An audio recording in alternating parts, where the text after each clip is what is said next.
Thanks for joining us, James. We did it. We're doing a Friday PinTech live stream. We're going to start very soon.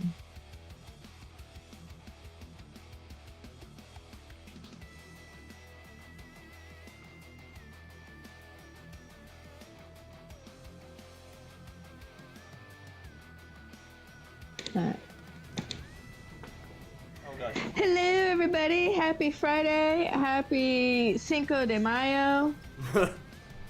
It's a good day to be working on Elvira. We're going to get lots of stuff done today. Yeah, we'll try to get it into a better place. What's up, Internet? Wow, look at, someone's here. Look, James Gruber came back. He's like, let's go. James, do you have any pinball machines you're working on right now? Hey, Spunky, you made it. What are you working on, Spunky? I told you it would happen. I told you that I would do it. You doubt it, Kyle. It's okay, we all do sometimes. It's a good thing to do a lot of the time. No. Sometimes I'm just a lot of talk and not a lot of do, but this time I'm 100% do. I forgot I was eating this pupusa. Oh man, but you know, lobster dust is in the pinball category. No, maybe not. I was like, it's just a cat. It's just a Cinco El Gato. One cat.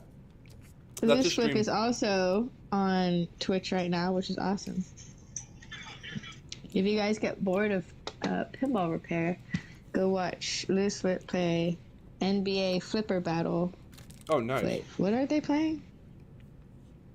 Is it a fast break or is it the new NBA game? Oh no, it's like that. No, it is a fast break. What is it? It's a fast break. Oh, fun. Well, because you know that new basketball game? The Spanish one? Hoops. It's not called Hoops. What is the new basketball pinball I forget what it's called. I'd like to see one. Big Hoops?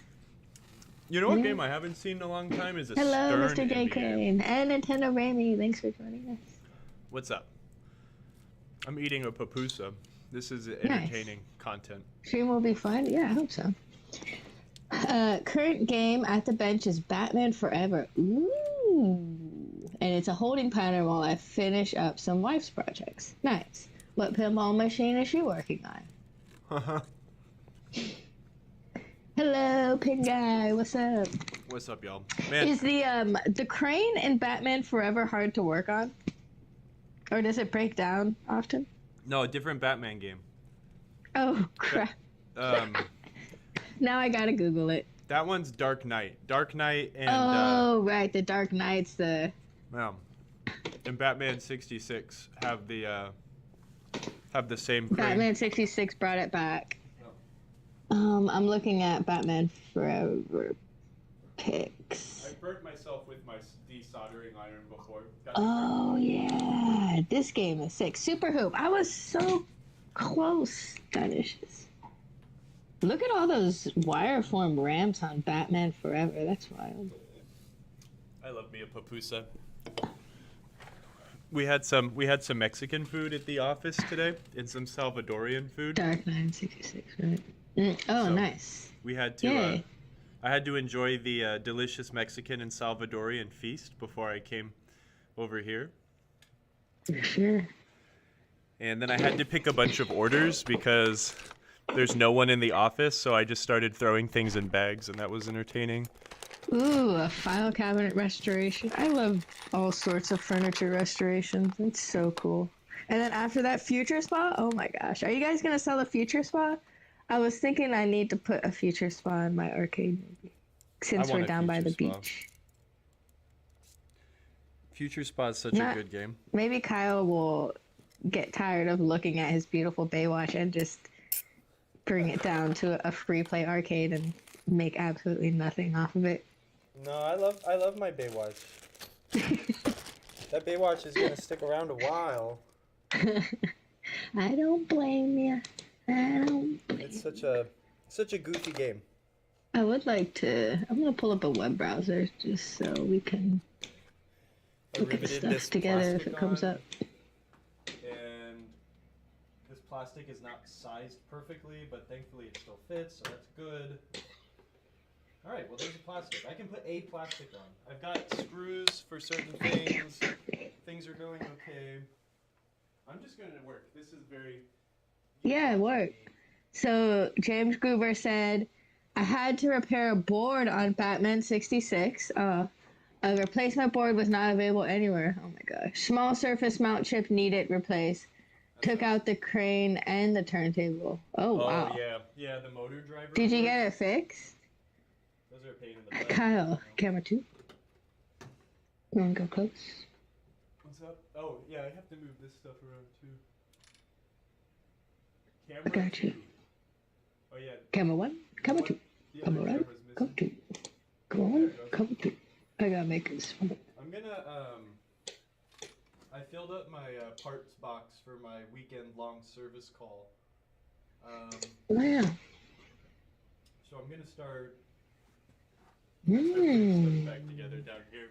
Nintendo Ramey's got a cool list.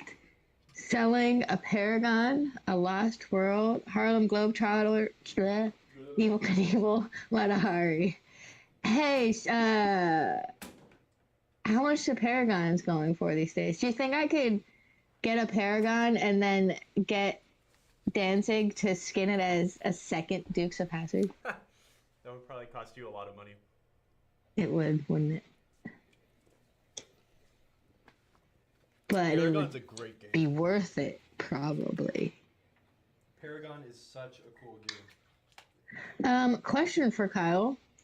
Mr. J. Crane's VP cab, should he orient the shaker motor lengthwise or widthwise? Oh yeah, remember y'all were talking about that yesterday? So pinball games do it lengthwise. Yeah, how is it mounted in Elvira? Sorry, lengthwise? Yeah, so the whatchamacallits, the weights would be facing the coin door in the back of the cabinet. No. I'm sure that does make a difference somehow, somewhere. Oh crap! I gotta send you a message. Oh no! Wait, I might have a shorter sheet metal screw. I forgot that those are sheet metal screws and not machine thread screws. Or, you know what? I'm not above just cutting screws with my bolt cutters that are conveniently sitting here, so I might do that too. Cattywampus, that's right. Spunky says, there's something about Future Spa that draws me in. Yeah, it's the artwork. The, the most beautiful artwork in pinball. No, dude, Future Spa's insane. I love the ball travel and actually love the background noise. Yeah, the sound is really cool too. It's a fun game. It really is. It's silly, but it is quite fun. I think Future Spa suffers from like a masculinity problem or something. I don't know. Like, people like discount that game as like just a joke because it's weird or it looks weird. I don't know. But like, it's the same thing with Hard Body. Like, Hard Body is... I was gonna say, we know the feeling because Hard Body gets that bad rap all the time too, and it's actually a great game. Yeah, it's a fantastic, incredible game, but like... Is Kyle wearing a lapel mic? I can't hear him well. No. No, sorry. I'm like walking all over the place. I'm just using the I know, stand-up it mic. probably would be better if you use it. Oh, I can just put it on if you want. Yeah. I know, you're so low too. Give me a second. Thank you. And also, if you could go ahead and set the focus on that Sony cam, since we don't have an operator, just because it's breathing a little bit with the focus. Yeah, I got you. And then you can go back to work. Yeah, give me 1 sec. I'm just cutting down a screw a little bit. This is kind of not the professional way to do it, but this is going to get the job done.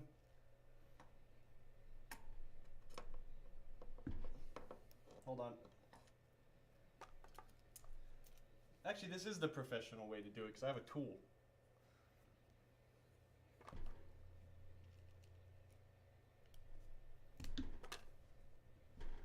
Okay, let me fire up the microphone. All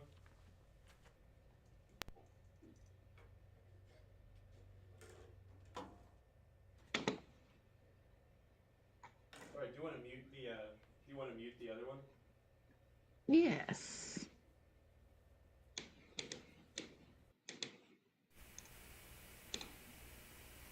He's getting dressed, y'all. Hello, Sparky X-Ball. Welcome back.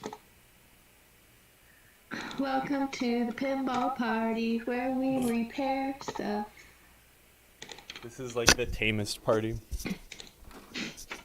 I know. Should I put the music back on? No, we don't need a party. Okay, do I have levels? Is it working? Nice soft one shirt. Hey, thanks. Oh wait, did you do the focus set? Oh shucks, sorry. You good? Oh yeah, you sound good. Yeah, that's great. Thank you, Mr. J. Crane, for keeping us honest and not slick it off. Kyle's the king of slacking. I wouldn't be able to do that again if I tried.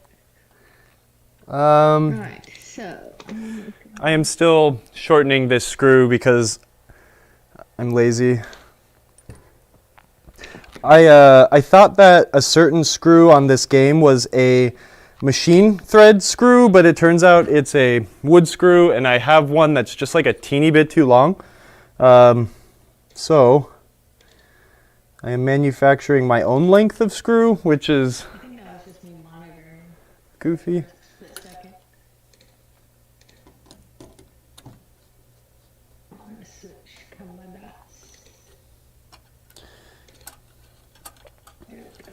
This is nice.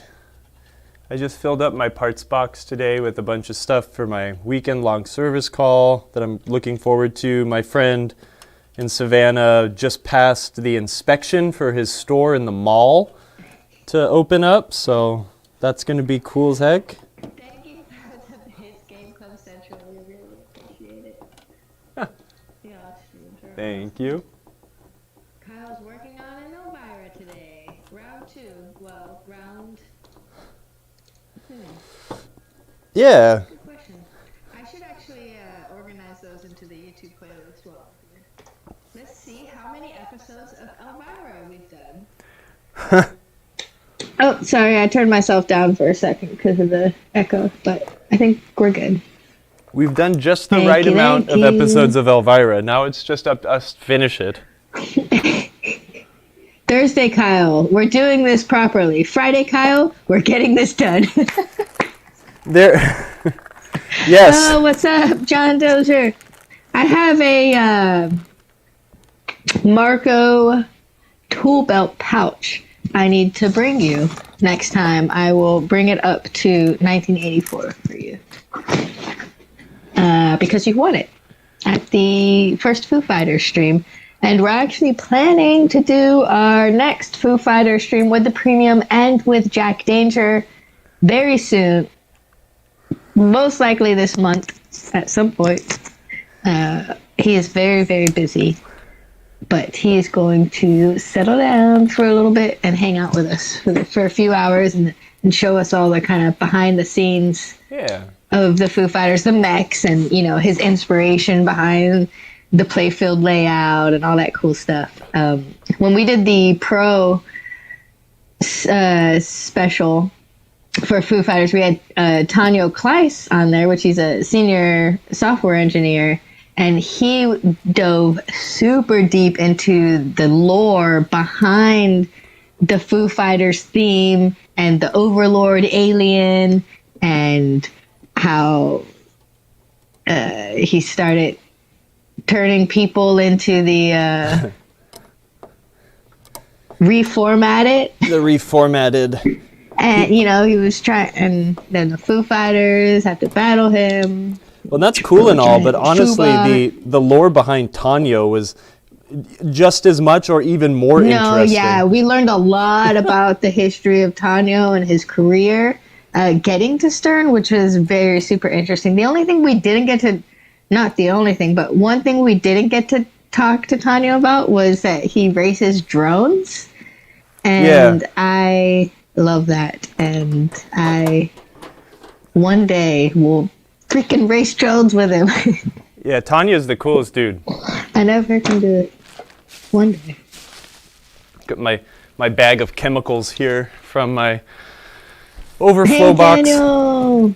Yeah, Tanya is such a nice guy. He's such a cool dude.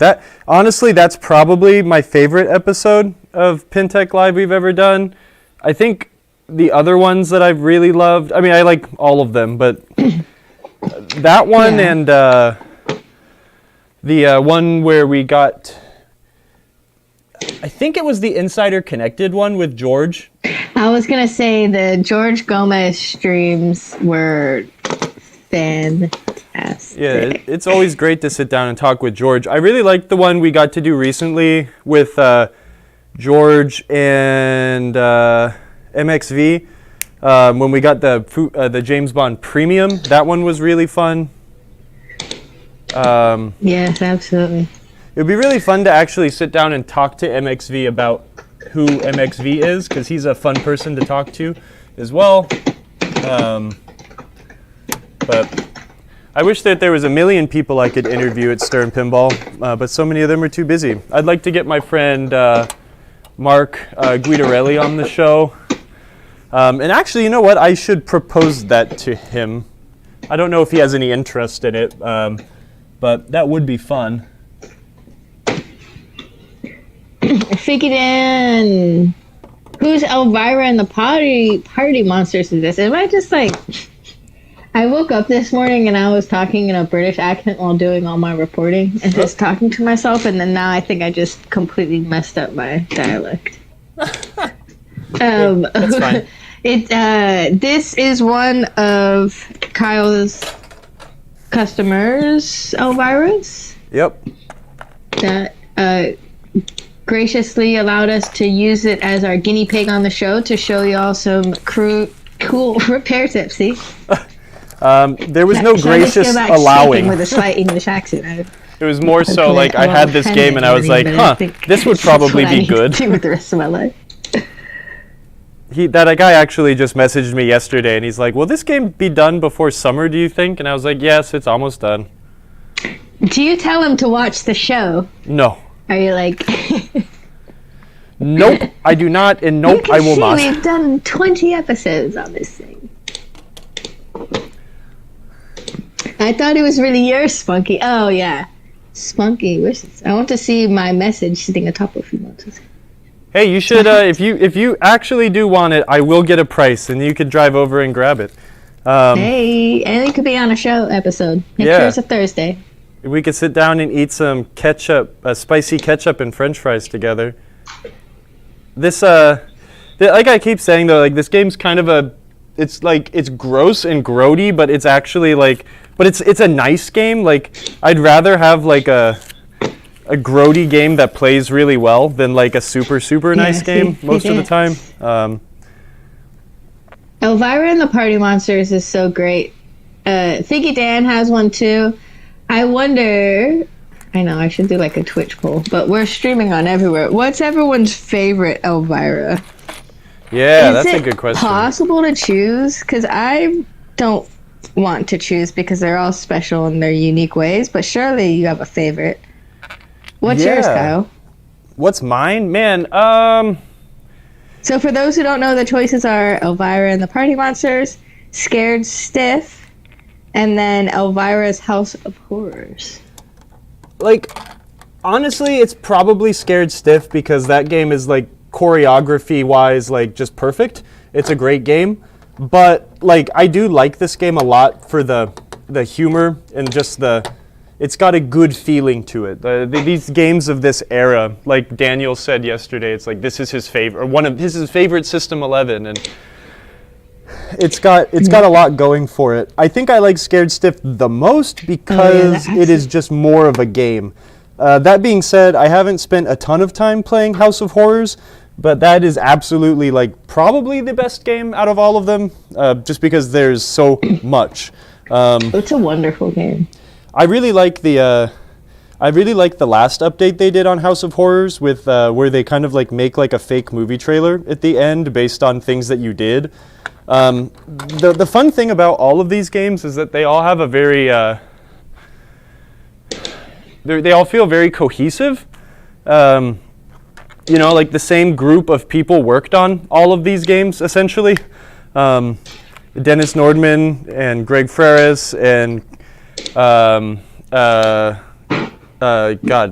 what's the artist's name? Well, Greg Ferris did most of the art, but didn't Kevin O'Connor do some of the art too? No, Greg did it all. I don't know. It's cool. I don't think Chris Granner worked on the last two games, actually, sound-wise, so it's almost the same group of people. But yeah, S. Jabs at House of Horrors. I know, it's hard. It's hard. I know it's not a fair question, you know, just making conversation.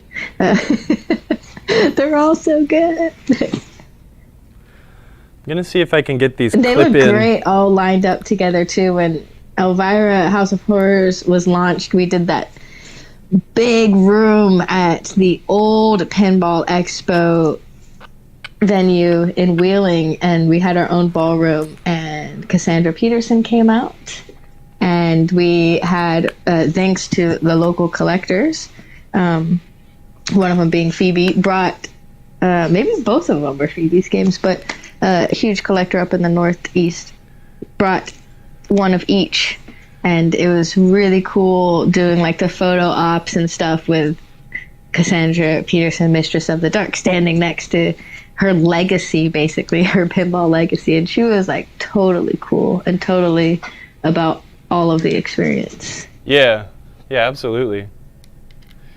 Picking your favorite child, yeah, for real.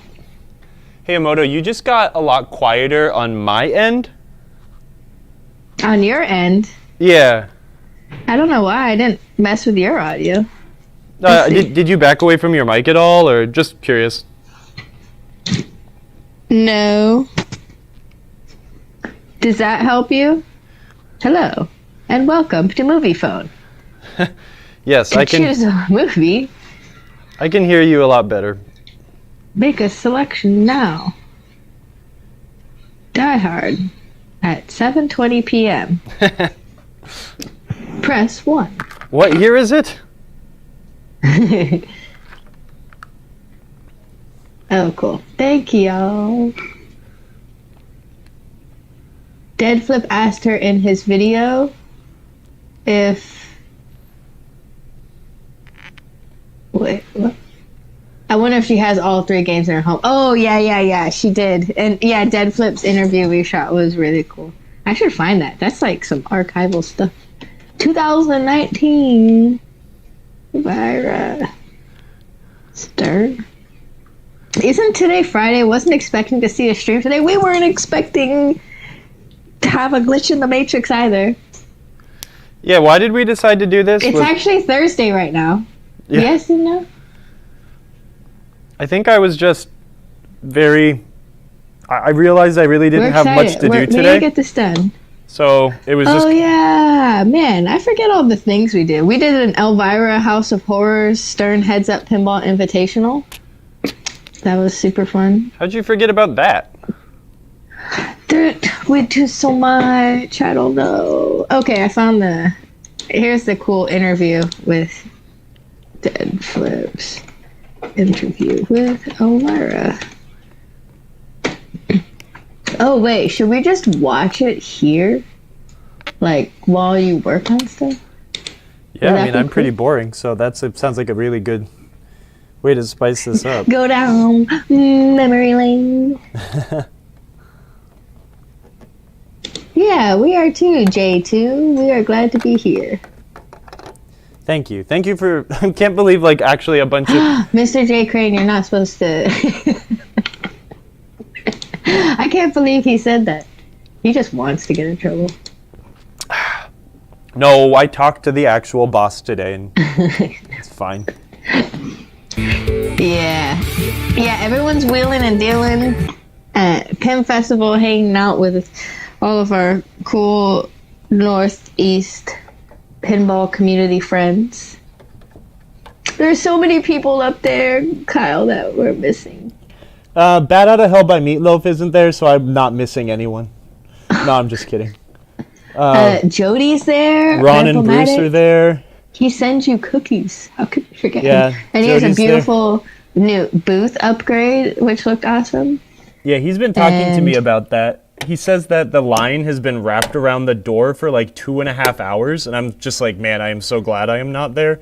I've seen pictures of the line. Why? You would never have to stand in line. Well, there's just too many people. I don't want to be around all those people. You're silly. Richie Knuckles is there. Richie Knuckles is there, yeah. I know Crazy Levy's there. I'm surprised that Mr. Wicked Piss of Pinball Pit didn't drive up himself. Dang. Slacking. Dang. Are these actually too short? Shark Daddy mode. I'm sorry. Sorry, I just caught up with you. No, it's okay. We're just playing. What's Emoto doing? Oh, can you scroll down on the chat, Emoto? Yeah, I don't know what happened. There we go. There we go. Oh, you know what? The T-nuts actually got... or reusing old ones? Wait, what? Never mind. I think these aren't going in because I had to cut the T-nuts out. And I don't think I put the T-nuts back in.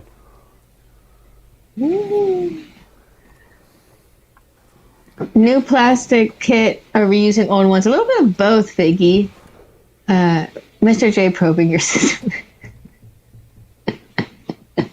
Can y'all let me know if this Elvira topper in the plastic kit is original or if something they came up with later? Yeah, it's fake. They didn't make a topper. There was no topper for this game.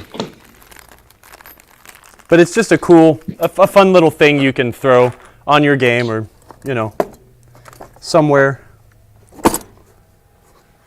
Yeah.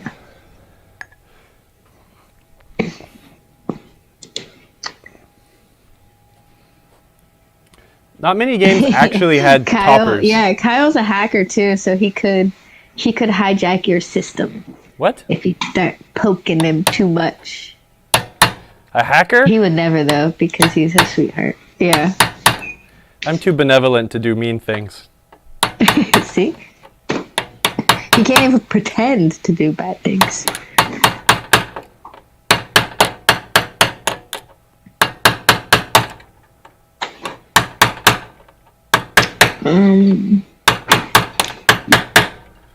All right. And then this peanut. What is wrong with you? You're kind of coming out. Excuse me. Pound you back in.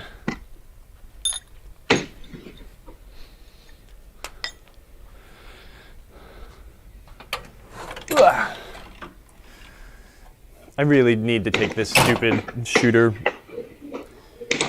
I need to fix that stupid plunger. It's annoying the heck out of me.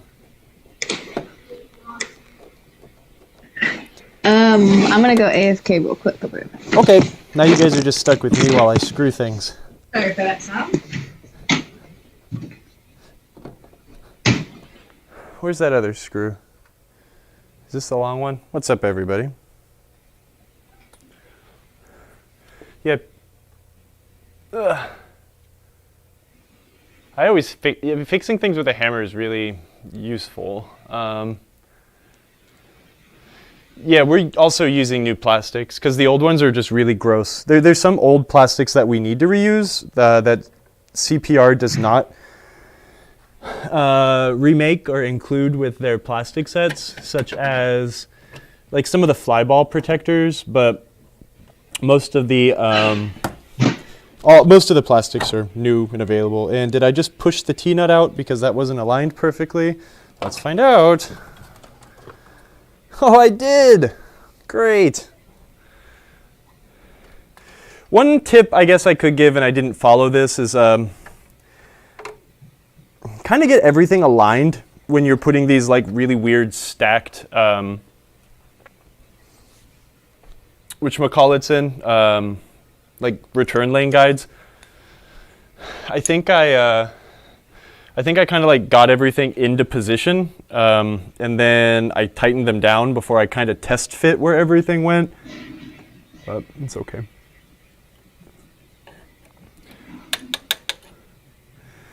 You know, like when you're tightening something, it just doesn't feel right? That's kind of the feeling I was getting there.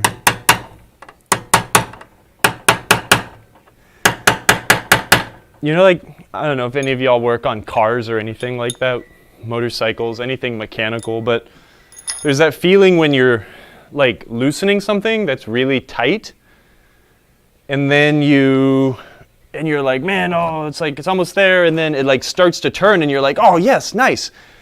And then you get that like feeling for just a second, like, did I just break it? Or is it loosening? And then as the bolt comes out, you're always just scared, like thinking, it's like, oh man, what did I do? What did I do? I'm just gonna watch the T-nut as I put this in. I pounded it back into the playfield while it was threaded in like 1 or 2 threads. So that's okay. Yeah, I can feel it coming through now. So now I'll get it nice and tight. And as it tightens up top, it's gonna draw the T-nut into the wood.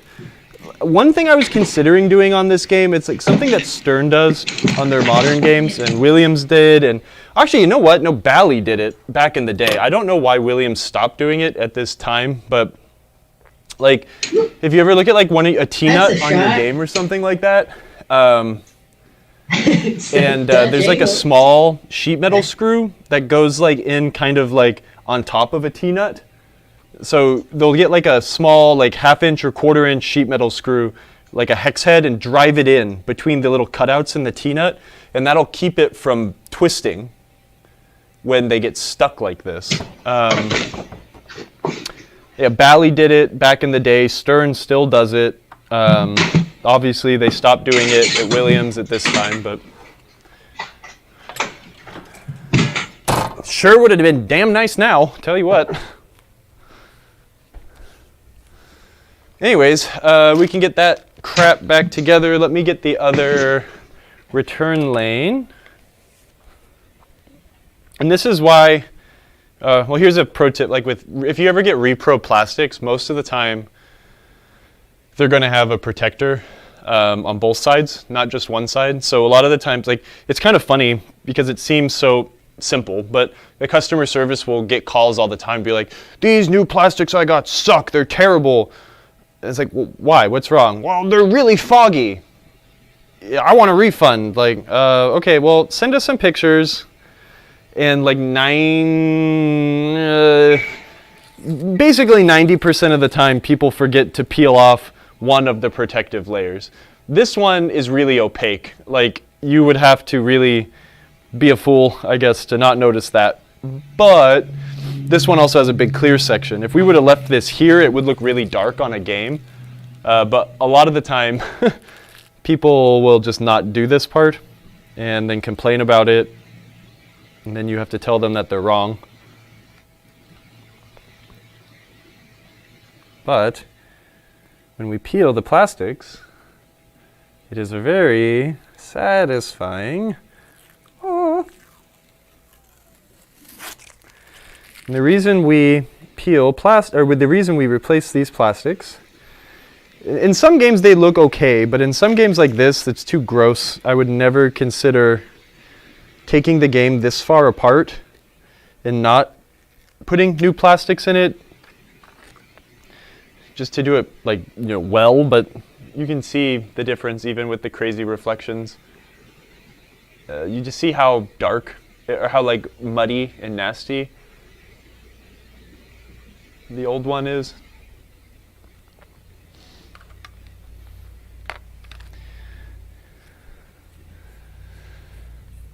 The Batman board that took out the motor was an LED board. There's a chain of serial connected boards. Part of that board that I replaced was a Schmidt trigger. Yeah. The Stern node bus system runs on a lot of serial data. So sometimes when a board goes dead, if a board ever goes dead, it will take out data going downwind because it's serial. But that's unfortunate that it caused a trigger, like not a trigger, but like a cascading effect like that. It sucks.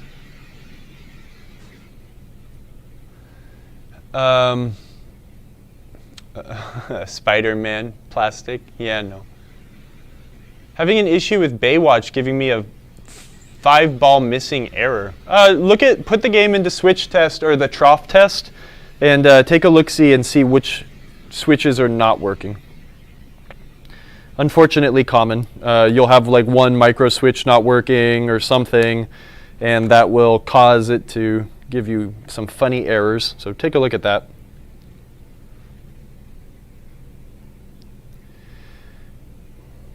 I might be wrong, but I think like certain bits of the software can get kind of confused. Like if you're missing, if it sees like balls 1, 2, 3, 5, and 6 or something, like it can do some goofy stuff. It gets confused.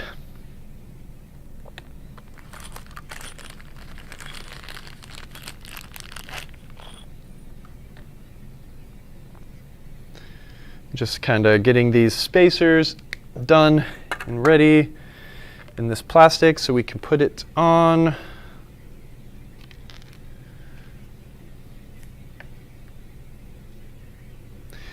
think one thing, like let's talk about reproduction products for a second.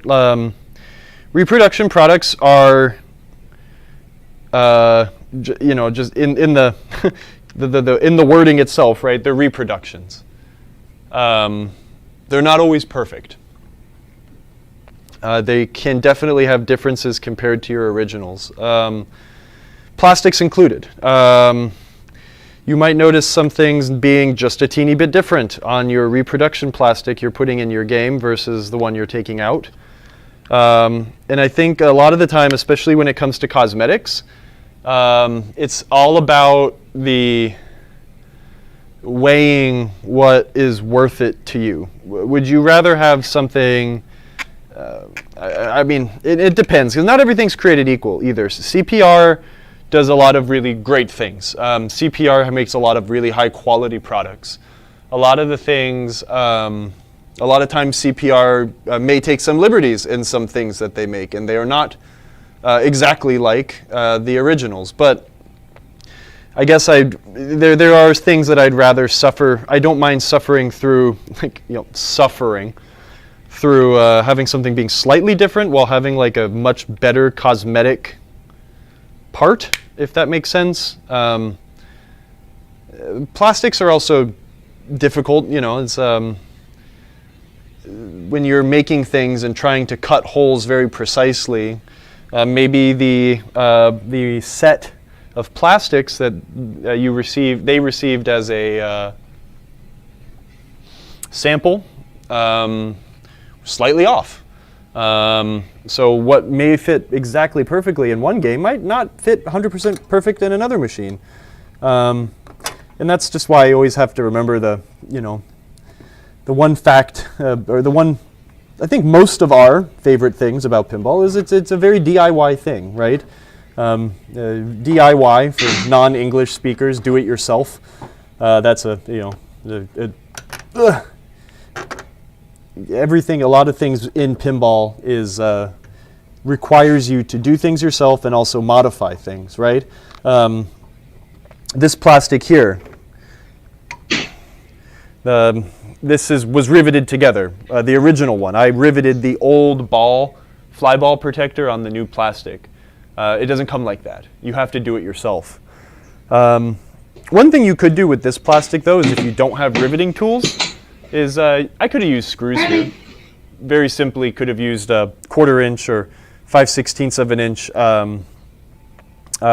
Phillips head screw and put it down here. I riveted it because it's easy, cheap, and was very close by to what I was at work. But the reason you can't rivet some things is if there's a space issue underneath. Some things may be designed in a way where you cannot rivet them or use screws because of what is underneath them. You can see that this plastic actually is quite tight. I'm having to adjust it and do a couple things here and there because it's a brand new piece of plastic. It's a reproduction part. Sometimes people think everything in pinball should be plug and play, and that's just not how it is. To make this part better, I'd need to get a teeny round file and make these holes just a teeny bit bigger. And that way they wouldn't be really forced in one direction. Not a lot of pinball stuff is just plug and play. Actually, I take that back. A lot of pinball is plug and play, but some of it isn't, and you just have to get comfortable with that. Well, something you'll notice a lot of modern games doing, or some other games, especially later, is that they would actually like oval the holes out.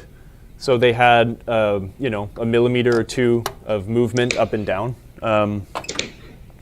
So they would, just in case, someone on the line perhaps drilled something a little off here or there, it wouldn't screw the entire process up. Both T-nuts are not in here on this side. Dun, dun, dun. Okay, I forgot about those ones. So let me pound in a couple more T-nuts. We're almost done with that part. Figgy Dan says, none of the switches are registering in the menu, none of the trough switches. Well, make sure they're plugged in, first off. Look at the switch matrix and see if maybe I think all the switches are in one column, but if something was disconnected before it, that could screw everything up. We can take a look at my Baywatch a little later if you remind me. We can open it up and see. They are plugged in. Maybe the plug got a little tugged. I'm not sure. Do you use a press or the hammer and special die? I have a press at work, and that's what I use to press that plastic together. But I used to have a really awesome tool. It was like a big pair of, a large pair of pliers with a riveting die and about 4 to 5 inches of depth. Unfortunately, it got stolen from me, along with my solder sucker at a pinball show years ago. I haven't replaced it because it's like a $300 tool, but I really like that tool. The clamp ones work fine. They can just be a little bit more finicky, but there's nothing wrong with that if you learn how to use them. Since these tools used to be my living, I would never mind spending money on tools to make things faster, easier, and better quality.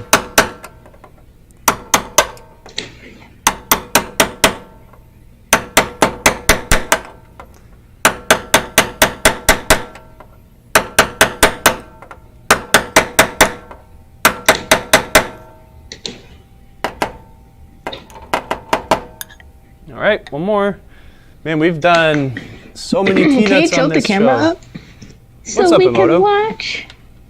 Welcome back. All right, let's With get your this guy in third here. hand. We can keep moving on.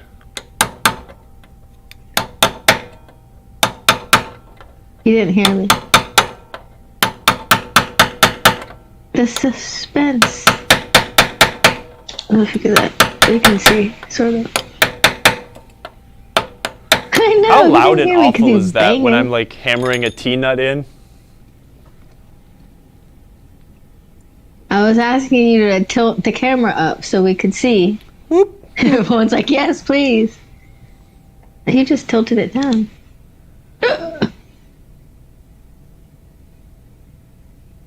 Sorry. My Baywatch is from Europe and has a weird coin mech. Does it have a single coin mech, Figgy Dan? Is it a one slot coin door?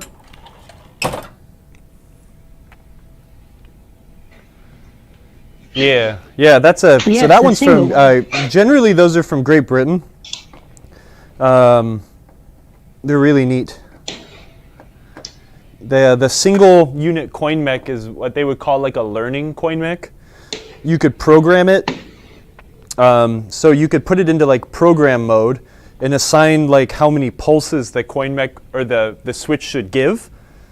And then you would drop the same denomination coin through the coin mech 3, 4, 5 times, and it would learn the size, speed, etc. of the coin as it would fall through. And that's useful in it was useful in the UK just because how many coins they have.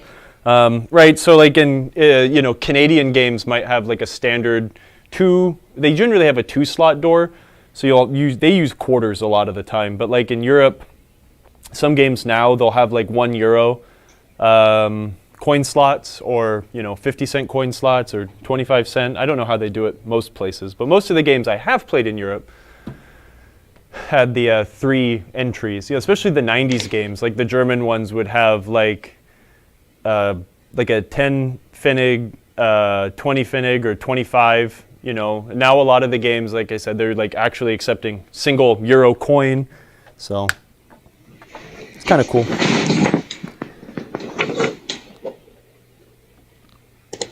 I think that these are the incorrect posts installed here, and someone had installed the incorrect posts. Where? And then I reinstalled the incorrect posts. They're just the plastics are sitting at a really tall angle. So I'm pretty sure that these are supposed to use the shorter post. Let me see. It just doesn't seem to be sitting right.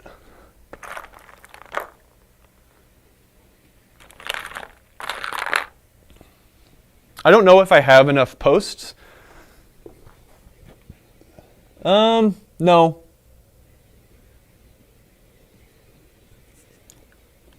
Those are the original spacers too. Yeah, maybe that's how it's supposed to be. I'll have to double check. It's the thing is these posts, the shorter posts here, generally are not used.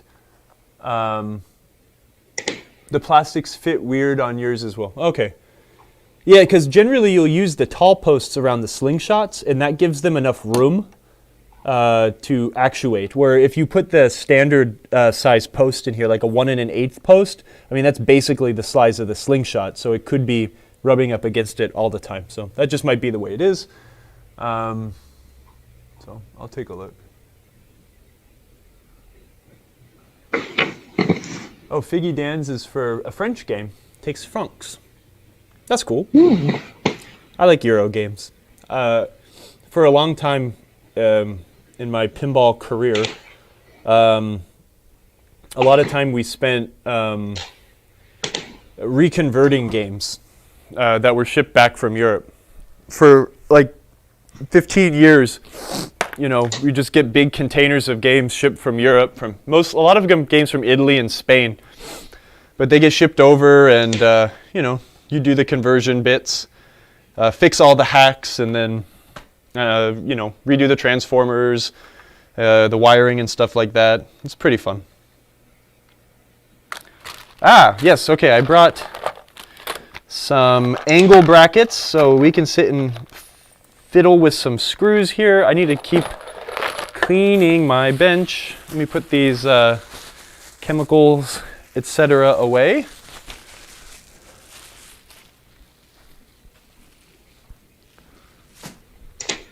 I haven't seen a European game in a long time, because now it's kind of going opposite now. The games are worth a whole lot more in Europe than they are here. So a lot of wealthier European collectors are shipping games from America back to Europe now. But that was definitely like the #1 way to get like a super cheap game, was buy a European re-import and then go through all the work of making it nice again.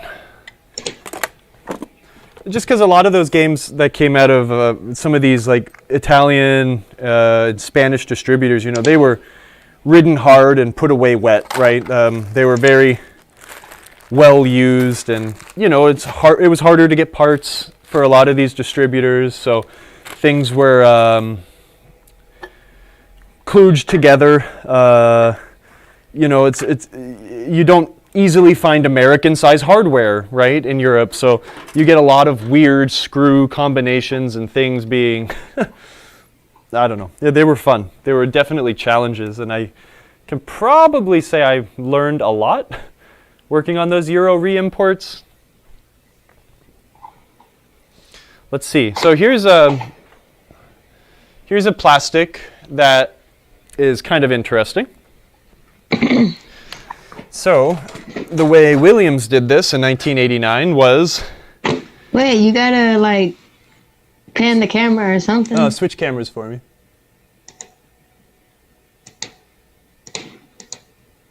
Yeah. Oh, all right, I'll take it. So Sort of. we had a flat plastic, and then they bent the butyrate and used one set of screws to mount the plastic. When you buy the reproduction plastic, it is flat with holes in the bottom. And then you have this plastic that is flat with holes in the bottom. So I noticed this yesterday. So I got two like small 90-degree angle brackets that we will use to mount that plastic. It's not ideal. This might sit a little too far forward.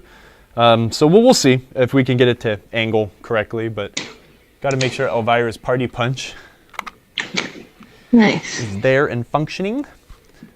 Denisha says, when getting a EU game, Mylar, what's your spicy take? I guess I'm not 100% sure what the question is, but my spicy take, I think that's funny, thank you. I like Mylar. I'm a big fan of Mylar. A lot of Euro games were Mylar'd. Maybe that's what you're getting at. But in my opinion, if the Mylar is mostly sticking to the game, I'm not going to touch it. A lot of the time, you can cause more damage removing Mylar. I would rather have a game with Mylar slightly peeling up in certain areas as long as it doesn't affect the game. Simple as that.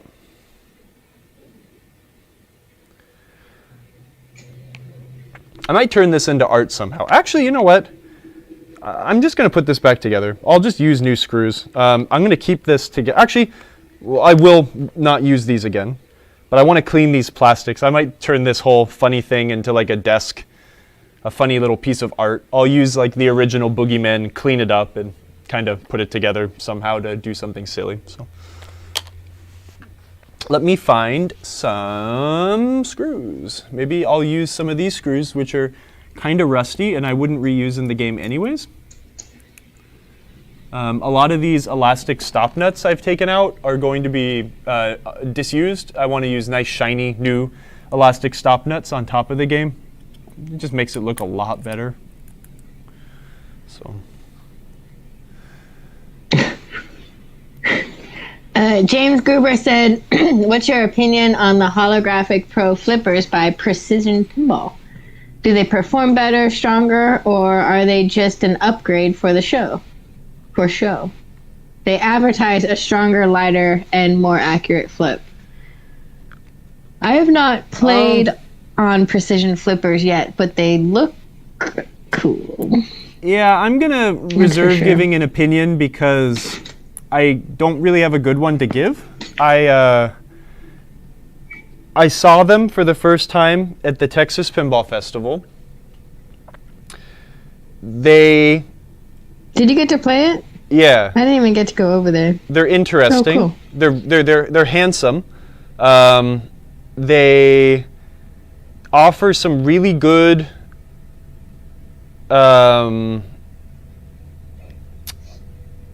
like small adjustability. I like the adjustability built into that interesting like spline setup they have. They're an extremely well-made product. I played the game once or twice, or I played one game, 1 or 2 balls or whatever it was set to, and I mean they definitely felt different, but I don't know if they were better or like. I think my first opinion is to dismiss it and say why, because why, right? We have flippers, right, and they work fine. But that's why I don't really want to give like an opinion on it, because I don't really have a good one. I've only messed with it one time, and maybe it's the coolest thing ever. I don't know. Everyone that buys them seems to really like them. A lot of the people I've seen, I have started reading the thread on Pinside a little bit, and you know, people seem to be convinced they're great. And yeah, I don't know. I think they're actually pretty well priced too, considering. I think like a full conversion is like $150. I mean, that's expensive. That's not super cheap, but you know, maybe if you have 1 or 2 games that you want to try it on, yeah, that's not that bad. Kind of cool. I don't know. I'd like to try it more. I think that there will be some at the Golden State Pinball Festival in a week, and I'll have to get in and play some. Yay, you're going to Lodi. That's so awesome. I love it. Figgy Dan got the boogeyman working. Hell yes. Denicius is talking about a playfield protector on everything. I don't like playfield protectors. I think that's kind of people selling fear. It's a pinball game. Just play it. It's not meant to be perfect. I think, I've tried to, I think most of you know where I stand on this, but in the past like 5-6 years, pinball has turned into some weird like Tiffany egg thing where they have to be perfect. And if it's not perfect, some people don't enjoy them, and I do not understand that mentality. So, yeah, Figgy Dan, look those things up. They're interesting. The precision flippers. They use like a really tight tolerance bushing. They have custom machined bats, custom machined shafts. They're very adjustable. They're a lot lighter, or they have less rotating mass, but they're cool. They're interesting. Oh, here we have some first-hand accounts. What were the special fish flippers on? I don't remember what game it was. It might have been Avengers. I don't remember. But J2 says, I have them on Godzilla Premium. They make me feel more accurate, more control due to increased rigidity. Hey, man, they might, right? That could be it. It might not just be 100% snake oil, you know? I don't think, yeah. But some of those things are, right? You know, like, I used to be into cars, right? And, you know, you have all these people that are like, oh, yeah, I put a new blow-off valve on my car, and now it's a lot faster. It's like, no, it's not. That doesn't do anything to increase performance, right? Or people will put these, you know, the marketing will say, oh, this air filter is going to give you 4 more horsepower. And then people put it in, it's like, oh, yeah, my car's way faster. It's like, there is no way you would ever be able to notice with your butt your car being faster 4 more horsepower, right? So I don't disagree with you. I think a lot of times when people say something is supposed to do something, everyone then falls in line and says, oh yes, absolutely, it's much better. And I'm not saying it's not. I just want to try it more because I think it's cool. Does that make sense? Is that sensical? Yeah, for sure. Okay.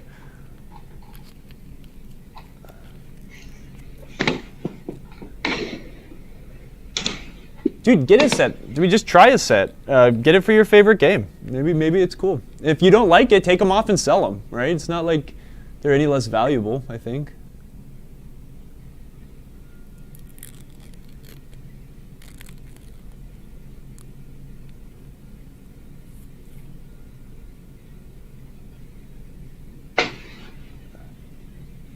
Sorry, I'm reading the chat. And I'm like stressing my eyes because I can't see like 6 feet in front of me. Hold on. Let me move this television closer since Erin's not here and she doesn't have to move the camera. I'd like to get a set. I know that I almost considered like buying a set when I was in Texas just to see. But I'll play on some of my friends' games and see one day. Sambuca says, I got some. One of the main things is I got them with the bushings that come along with it, and the bushings reduce much drag. I went from flipper power down to 185 or so, and I don't get overheating coils anymore. Because they are snappier. You can do some shots you couldn't do before in terms of backhand. Interesting. Oh, yeah. Well, I think the other thing I'd be like slightly concerned about with those things too is like, and not concerned, that's not the right word. Nice, but, James. Let's see what they say. Like people like using those things and like expecting it to be used, right? Classics. Is Pinhead satisfying video content? We should, right? Set up the TikTok camera for you. I can make all sorts of TikTok content until the US government decides that they need to ban TikTok for some reason. Remember, I still can't get over that sanding episode. Carl was on a patisserie sanding the shooter lane of a strikes and spares, and we were all just silent listening, and he was like, No, everyone was bored as hell, and they just didn't want to leave. We were loving it. You were bored, and we were like, this is so fascinating and soothing at the same time. Well, honestly, I've been looking at that game a lot. Looking at it right now. I'd really like to finish that one day. I think PinTech moving forward after like this game is going to be a lot more of let's finish some of Kyle's projects, like that I have, which is instead of like, I don't know, like bringing other things. Like Erin had interest maybe in bringing her Wipeout. I mean, maybe it'd be fun to work on her Wipeout. I'd like to work on Marco's, what's it called? The Shadow, and get that finished. That's a quick little thing. But, like my hotline over there, I mean, I just need to do a little bit of woodwork off camera. And then we can start working on that, and that would actually be some entertaining content. I know, right? Thanks. Hard body. That's Jimmy. What's up, dude? That hard body I finished a long time ago. I got that thing working here a while ago. He's talking about my boards that I have to come grab. Oh, you didn't finish fixing those with Andrew? No, I think we're close. I mean, we got the MPU working again. My sound is still not working, but I'm kind of coming to terms with that, and maybe it's okay that I don't have Rachel McLish's heavy breathing. It's probably not her. No, but the heavy breathing. That's not at okay. The beginning at my family-friendly arcade. No, you need to fix it. I don't know how. We'll fix it. It's not impossible to fix. Yes, it is. Don't give up. Does someone want to sell me a hard body soundboard? A soundboard for a 6803? I have one, and I'm not going to sell it to you because we're going to fix the one that you have. It can't be bad. I have a working one, and what we can do is just take out all of the chips on yours and replace them with the chips on mine until it starts working. Otherwise yours wouldn't be working. What? Then yours wouldn't be working. No, then we just get the chip that's dead on yours and replace it. So we'll figure it out. It's not, soundboards are complicated and they still scare me and confuse me, but we can fix it. Can we do that next Thursday then? No. Well, Why? I mean, I don't know. We can look at it. I'd want to get... What do I have to go through? I want to make sure everything else is I'm not working. trying to cut corners. I've been trying to get this fixed for forever. I sent it in, it came back, and they were like, nah. And then I asked my gracious friends at Marco to help me, and we've been trying. It's been a slow process. The board's been broken for like 3 years. Really? The sound has been broken for 3 years? I thought that the thing just wouldn't boot up. We fixed that. Oh. That was a recent thing, and that was on the other board.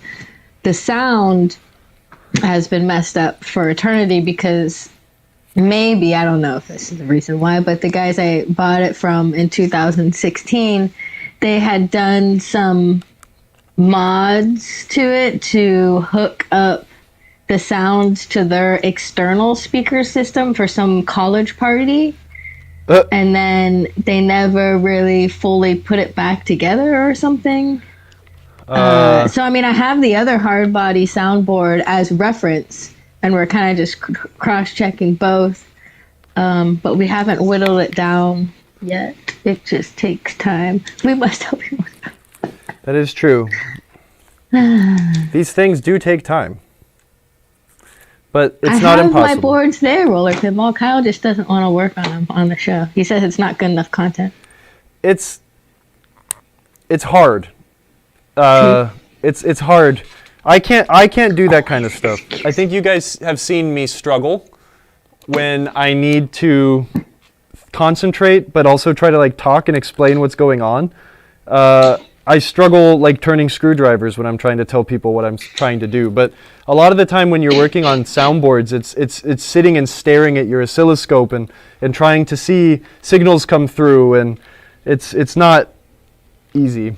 I'm not as good at that. It makes me upset because I wish I could do stuff like that. This is pissing me the hell off.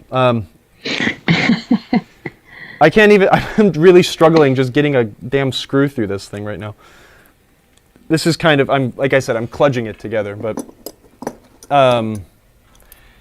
yeah, that kind of stuff is just hard, and it requires concentration, and I'm not good at talking and doing.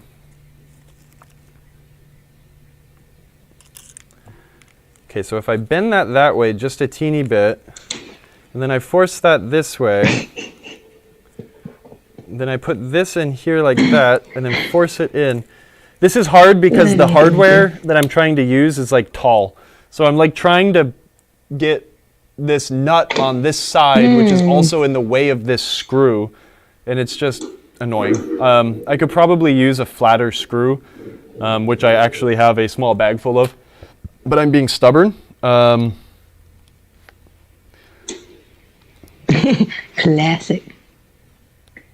Classic like dude with testosterone move, like just being stubborn and doing something over and over again until you break it.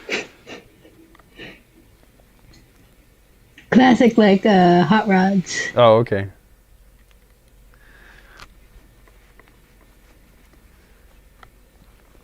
No? Yes? Maybe? Is this working? This is like sanding content. Okay.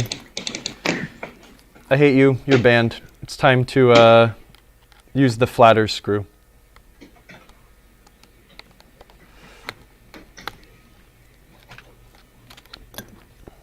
Man, I sure wish I would have just riveted this together when I was at the office. Pull the bolt out a bit and pinch the nut against the back with your fingers and then thread the bolt in. Yeah, that's what I was trying to do. I was trying to use the screw as the like the captive holder, but it was not working so well. I'm going to bend this back the other way, but now with a much shorter screw, I think I'll be a lot happier. I need another pliers now. That's a cool mirror. That's so tiny. I would like to. I mean, if it would be fun to do your soundboard thing, Emoto, off camera, and then report the findings. That might be the best combination of ways to do that, perhaps. But we can try to work on that. Banned again? That's like 10 times already. What? Wait, who got banned? No, Roller Pinball's not banned anymore. He's unbanned. Never. Actually, I wonder. I need to hit up RW99. Thought we banned him yesterday. And I was like, oh my god, we would never ban you. You're cool. And he's always said great stuff in the chat. Yeah. So you never figured that out? I was like, maybe update the Twitch or something. It's weird. You never figured that out, I looked at his account and it's not showing up banned. Huh. I'm so sad. Let's see. Wow, who'd have thunk, like, trying to do something 15 times over and over again wouldn't... Yeah, I looked at everything. And there was no auto mod setting. He didn't say anything in the chat that would have blocked him. It's funny because, like, the Overlord. As we've been, like, using this channel, like, people will get auto-modded for all sorts of things. Like, I remember when we first started doing this, like, someone got auto-modded and chat timed out, or, like, they muted the message because they said assembly. It's like, dude, assembly is not a bad word. That is fine. Thank you, Twitch, for trying, but that's too much. Assembly. Oh, yeah. Assembly. Assembly. Okay. Let me go find more plastics. And we'll do it like TikTok style, I guess. I don't know. I was not looking.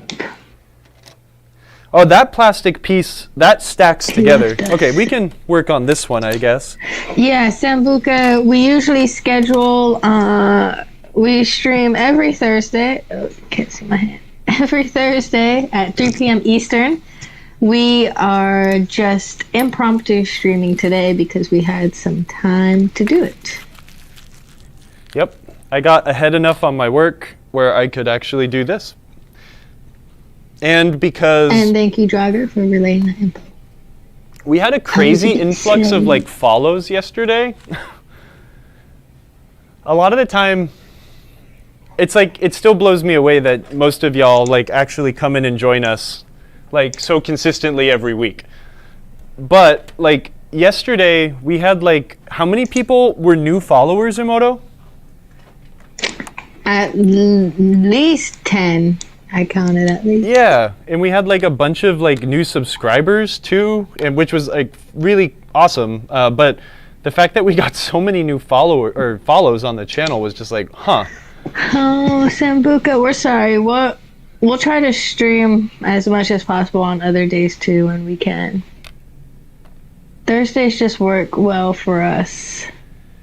Yeah, Thursday works the best, I think. Well, actually, no. I mean, we did it on Thursday starting in 2020 because I think that was like the one day when like so many things at once. Most people weren't streaming or something. Like, yeah, we chose a day that a lot of the pinball streamer, a day and a time slot, a lot of other pinball streamers weren't streaming, so we wouldn't, steal their viewers or anything like that. And that decision was made like 2 years ago.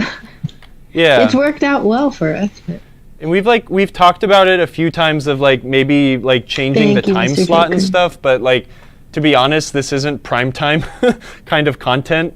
Like I'd rather do it during the day, but no, this is prime time content. Kind of, maybe. You just have to watch it as a rerun. But like, I think like in a general consensus, like we fill a niche, and it's really cool that you guys like show up when you do during the middle of a day on a Tuesday, right? If you're in the U.S. And even then, like people on the West Coast, it's even more difficult for them because we start streaming at like dead noon, right? Right. But I don't know. I think the way we get over that is I just get to stream more. Yay! So everyone I love the Stern specials. We do. Mr. J. Crane says we get some access to developers, manufacturers, and Stern. Those are always so much fun. They're so smart. Oh, look at that. Roller pinball trivia. Oh, I got one.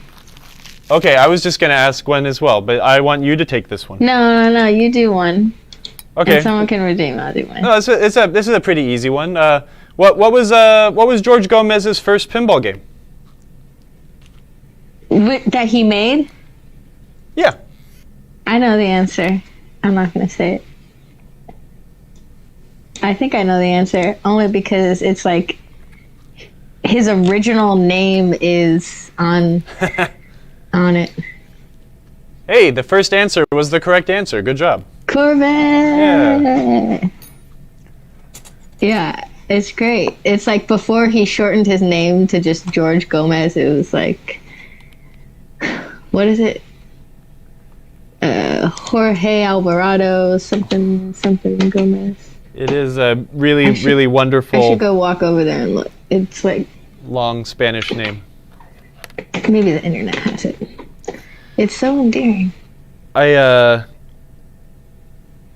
think my favorite things on this channel-wise, are talking with the people who make the games. I think that's interesting content, and not patting myself on my back, but maybe I feel like I'm okay at asking questions to them that are not, maybe that other people wouldn't ask, maybe from technical standpoints or something like that. There's, but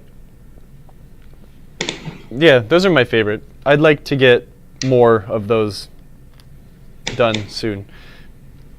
Should I text George right now? Should I text George and just be like, hey man, we need you back. I know. You got time? You want to come back on? Storyteller too. You wanna teach us all how to draw a ramp like you told us you would? Redeem points for Marco merch. Oh, should I add that as a tier? Actually, here's a way to get it done. What you got to do, everyone thanks make for the follow to Downcast Shakeup and Garlet 7W. Thank you. I think we Can I need add to, Pinball? everyone also needs to just make like an alt Twitch account and start following us. And then we get a bunch of followers, and then I can tell the bosses that we need to just stream more because we're getting so much traction. No, I was kidding. Actually, that being said, all of y'all on YouTube and Facebook, etc., come over to Twitch. Make a Twitch account. It costs $0, and you can follow us. And yeah, but also appreciate you being exactly where you are right now. But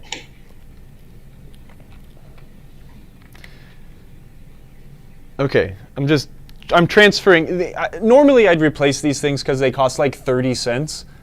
But they literally do nothing, and they aren't as like gross looking when you put them on the clear plastic, so I'm just reusing them.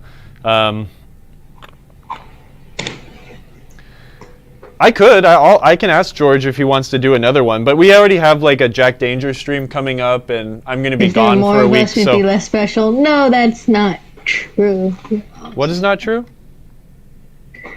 M. Kulzelman said, if there are more of us, then we'd be less special. No. No, I mean, we've got the OGs, and you are definitely an OG. Roller Pinball's an OG.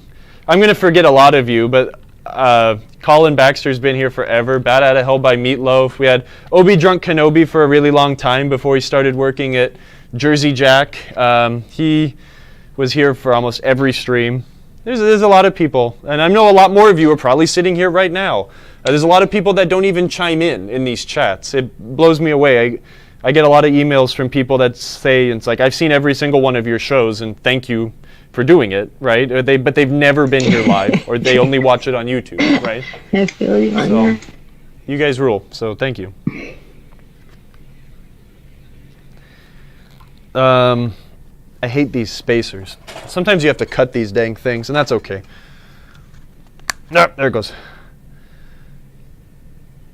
Good old Pinball. Where's my cutters?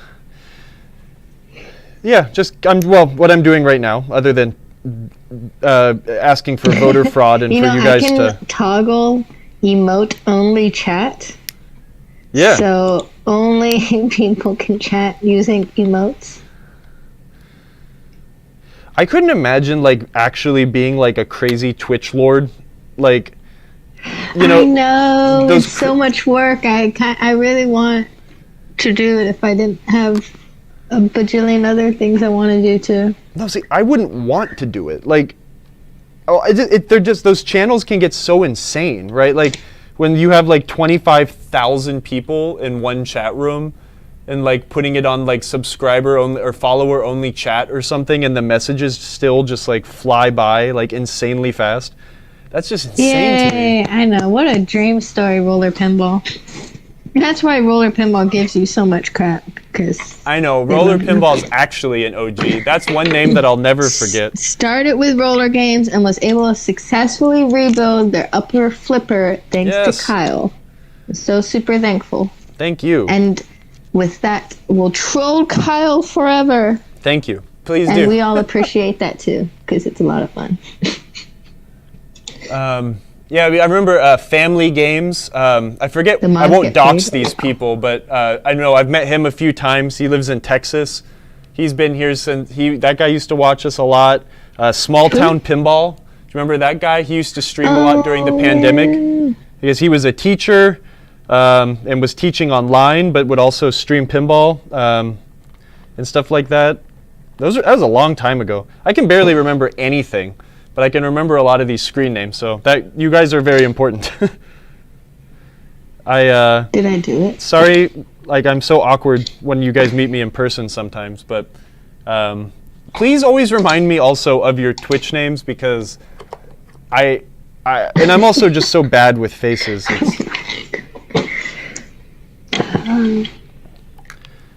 I want to manage I hate this post. channel. You know what? I'm going to just cut these little tangs off. I don't know. because I Yeah, I'll don't turn care. it back on. All right, it's emote only chat. You can only talk with emotes. I wonder how that works with the other people on YouTube and Facebook. It probably Let's only see, if affects I try Twitch. to chat something, does it work? Hey, it still works for me, I guess. Someone on Roger YouTube, knows say what to something. do.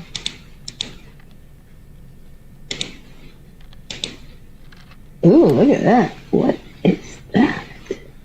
Dragon thing? Oh my god. Oh, Pia said, yeehaw! When Dalton would come in Nice, there's Midge with the sunglasses. Oh, look at that Pikachu. Testing. Hey, oh yeah, nice. So that's cool. So we only will allow our YouTubers to chat with real words. Everyone else must use pictures. I'm just kidding. I'm turning it off. Those are great. Wow, Figgy Dan, that one's pretty awesome. Ooh, Camquat Pimbot. That's kind of scary, but I like it. that is scary. I like it though. Yep, always be tightening. You know. ABT. Look at Rainbow Kyle. This is great. Aw. Beating is awkward. Meeting is awkward. But it's not awkward. It's really not. I am actually just a very awkward person. So, but it is fun to meet people in real life, and I very much enjoy that in the last couple shows we've done, especially. Oh my gosh. Okay, I I'm was trying to get supposed this to done. cook This is these taking already? forever. I'm sorry. Go in. Okay, and then one more.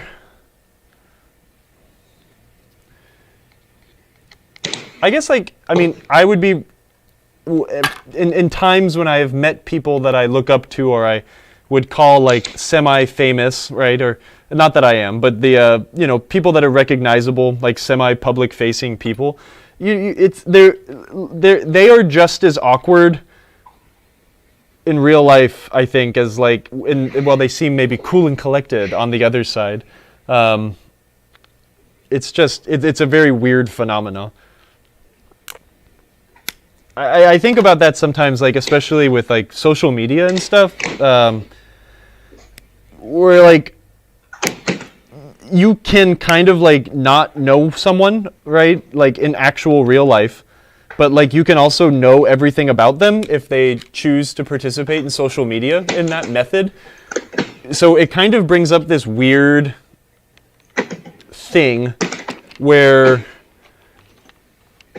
people will feel like they know someone where they have literally never met them before in their life, right? But through interactions by just being a public figure or being on the internet, people will feel like they know people, and that's kind of a strange phenomenon.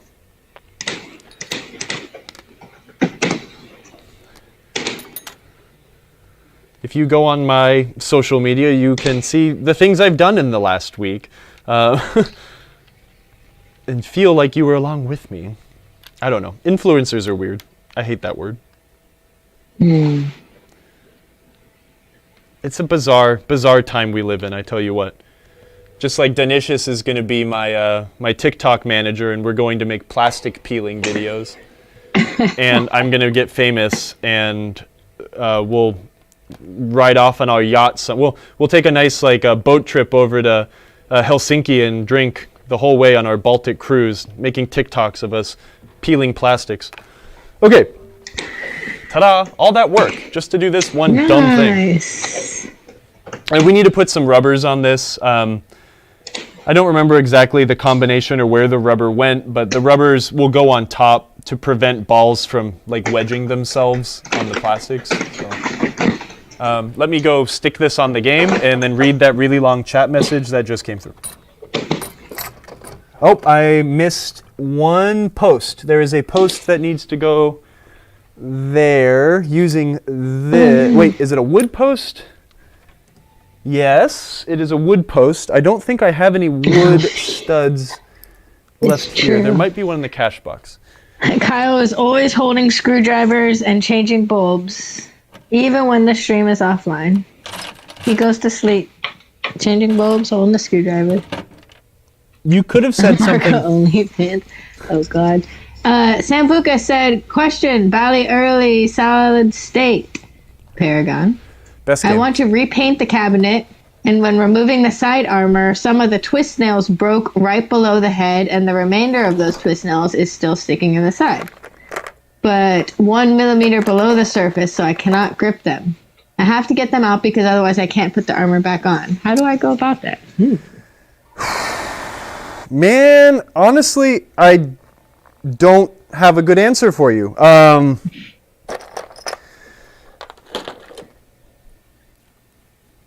You're gonna have to use brute force. I'm gonna say your two options are such. Either use a small punch and push it through into the inside, and then fill the hole, or try to do the opposite from the back. I mean, maybe if you were able to push it a little bit through the inside of the cabinet, well, hopefully it's not in a place that would come through above the playfield. I mean, look, you're going to have to use brute force to get it out somehow. So you're either going to have to mar the outside of the cabinet, which conveniently is going to be underneath a rail, or you're going to have to push it through from the outside to the inside, or do from the inside and try to get it through the outside. Maybe you could hit it with a countersink bit and dig a wide hole around it so you can have to get in there and like peel it out. You don't want to do too much damage. Yeah, then what I'd recommend, maybe try hitting it with a countersink bit of sorts and see if you can make a wide enough hole where you can grip it with a plier or something like that. Someone's doing yard work close by. That's annoying. But that's how I'd go about it, at least. Just try to find the path of least damage and or be able to repair what damage you were about to cause. So.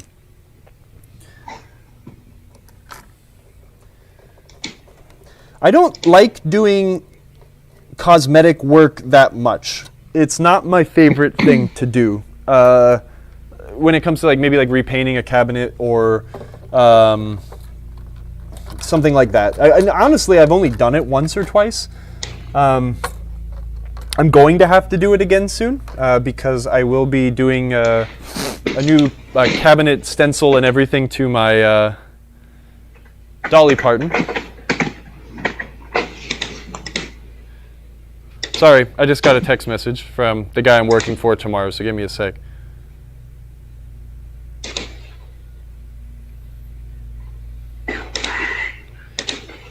Sorry.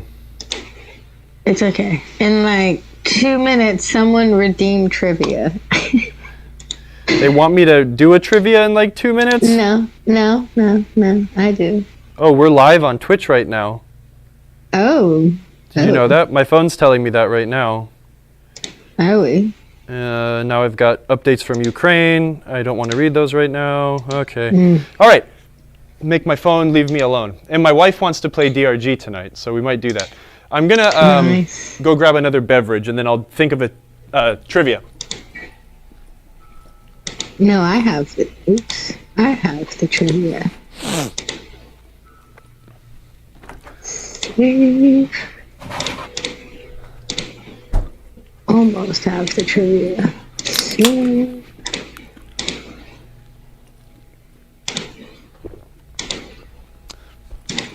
I guess this is trivia, but it's not. It doesn't involve an actual game per se. I mean, it is, but it doesn't. But what were the two unreleased Pinball 2000 titles that were never finished production-wise due to Williams shutting their pinball division? Say that again? What were the two unreleased but planned Pinball 2000 titles? Do you know the answer, Izumoto? Well, I feel like George told us in one of the episodes we did for him, and now I'm like, it's like somewhere in my brain hole. It's pretty common knowledge. It's just kind of like that's like deep iceberg level like pinball knowledge. Craig. Wizard something? Oh, Wizard Blocks. Yep, Wizard Blocks was one. That's a Pat Lawler game. Oh shucks, that could have been the second part. Yes, there are no wide body flat pack cabinets yet, so FYI. Yeah, dude, Pinball 2000's awesome.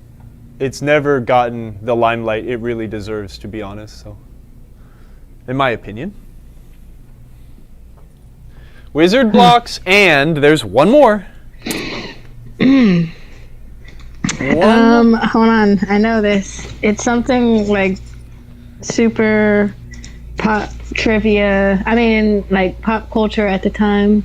No, I'll point you down the right direction. That is not true. Dang. So it's not a big license. It is a big license, but it's not a big pop culture phenomena, sort of a thing. Michael Jackson. No, I'm just kidding. Wouldn't that be crazy? Save the children. Like the arcade game.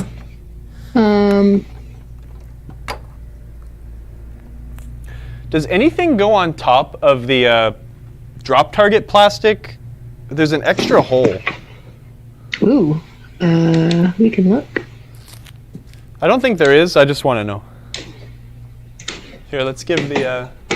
Oh, both of the cameras are the same. Oh. Oops. No, it's okay. Don't worry about it. Just look it up. I'm looking it up.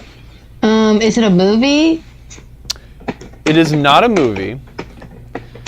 And it is actually, I guess the tip I would give is there are multiple games using this theme that exist already.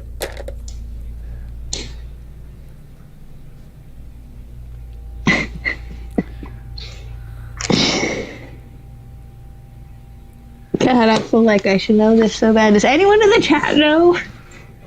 What is this? Oops.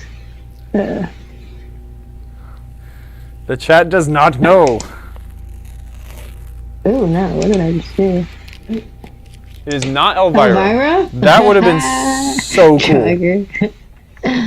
Andre created Elvira? That would be so cool. Give us another hint on the theme. Don't tell us yet.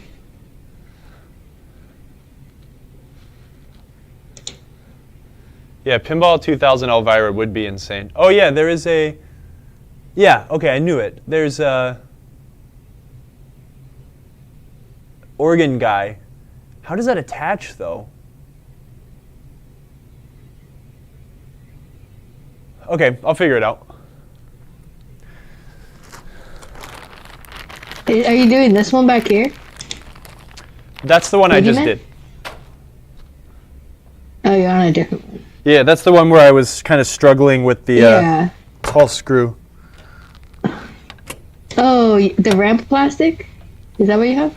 The monster sled? No. The one on top of the drop targets to the right of that, where it says jam.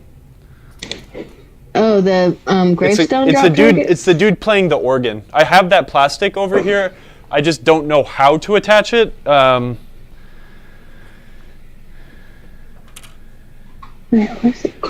it's double layered. How does that work? Hey, does anyone have an Elvira? Someone has an Elvira in the Party Monsters in the chat. Can you show me how these plastics are attached?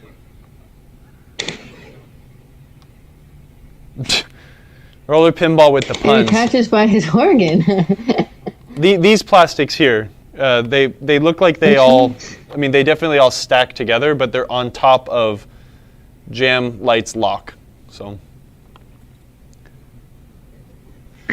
not Getaway. Someone cheated and looked at Wikipedia. It lists 4 unreleased table. I don't know. I only know the 2 that had actual prototypes, sort of. But Oh, this is a much better picture. Hold on, let me see. Oh, I see where it is. Definitely at an angle. That's all I got. You can't tell from the photo. It's very obviously was broken on the original, the ones that I took apart. I see one hole here. I'm thinking that maybe one end goes on a... I mean, I think I know how I can put it together, but I need more angle brackets, and I need I think you need angle more hardware. So here, let me show you guys what I'm looking at. We're going to figure out how it actually went. I'm sure it uses bent plastics that CPR did not reproduce bent. And we're going to have to just get a little creative. So 2 sets of L brackets stacked on yours. Okay, yeah, that's what I was thinking. So what I'm probably going to do is... Fakey. There's some holes here. So there's an empty hole and then a stud hole here. I can run a screw and a nut through this and attach a 90-degree bracket. I can attach the other 90-degree bracket on the other side of this organ here. And then I can put a small spacer in between the organ and the organmeister, and then put 2 long screws through it. And then those 2 long screws will kind of hold everything together and attach them to the L brackets, which can then be kind of bolted right here. So since I don't have L brackets, we can't really do this one right now. I didn't realize that I needed more.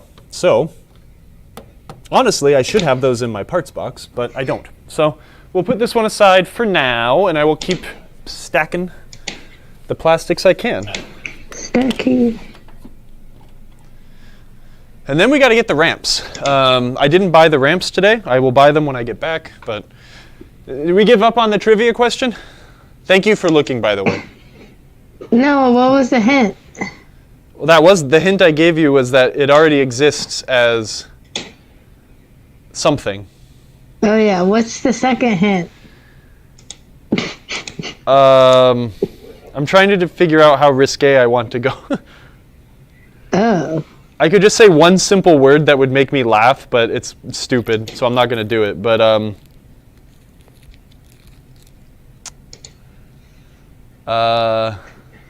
Dragger cheated. Dragger knows what it is.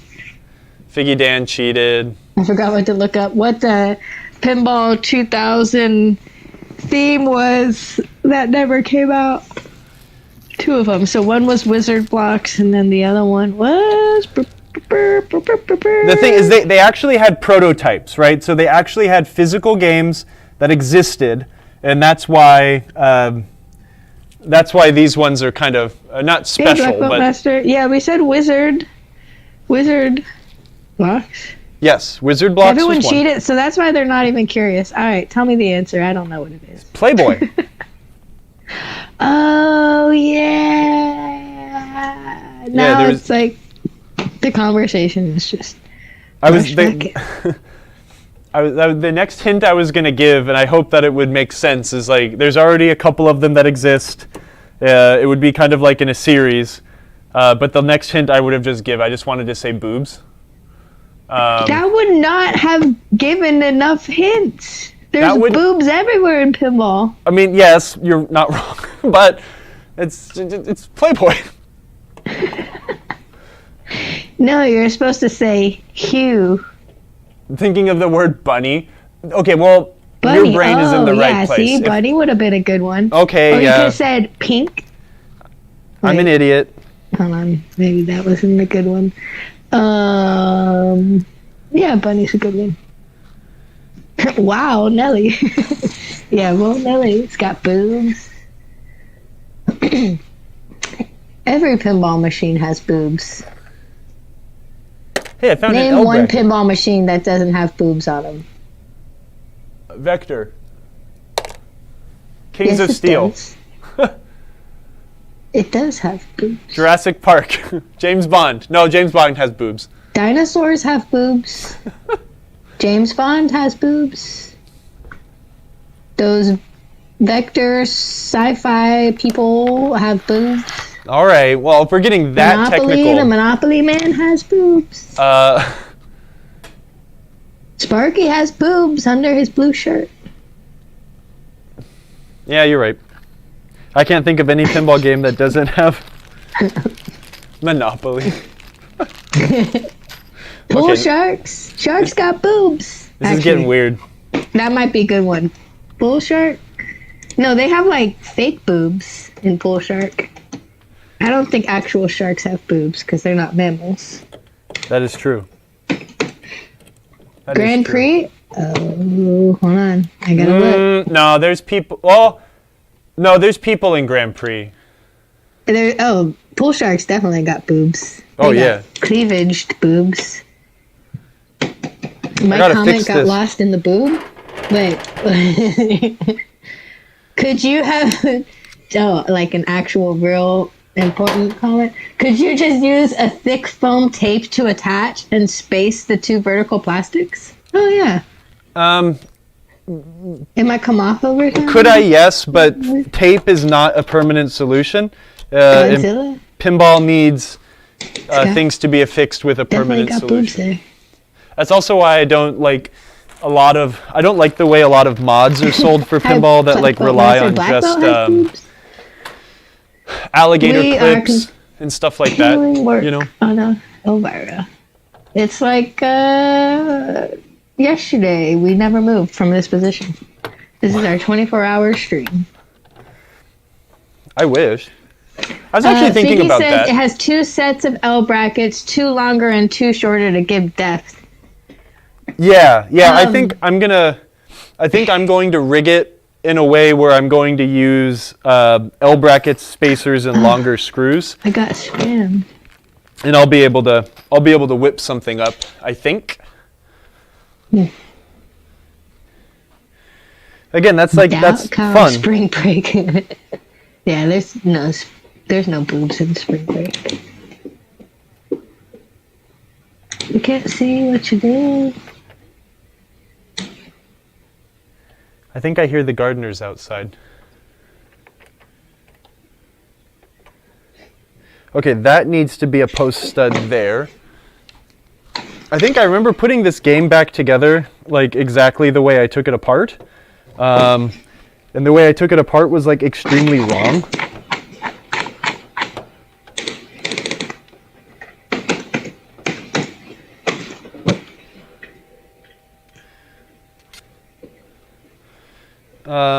This post is visible, so I need to get a new one. This screw won't be reused because I need a post. Here's a post.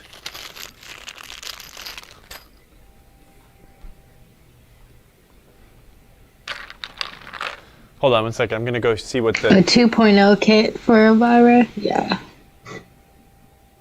Oh, is that what happened? Really, Roller Pinball?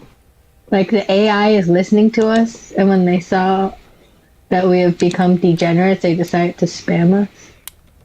I mean, not degenerates, because everyone does have boobs. Except these things. Okay, I'm going to get a few more rubbers here. Where's that bag of semi-old rubbers that I need to use up? Man boobs count. And comes a man. Always. Animal boobs count.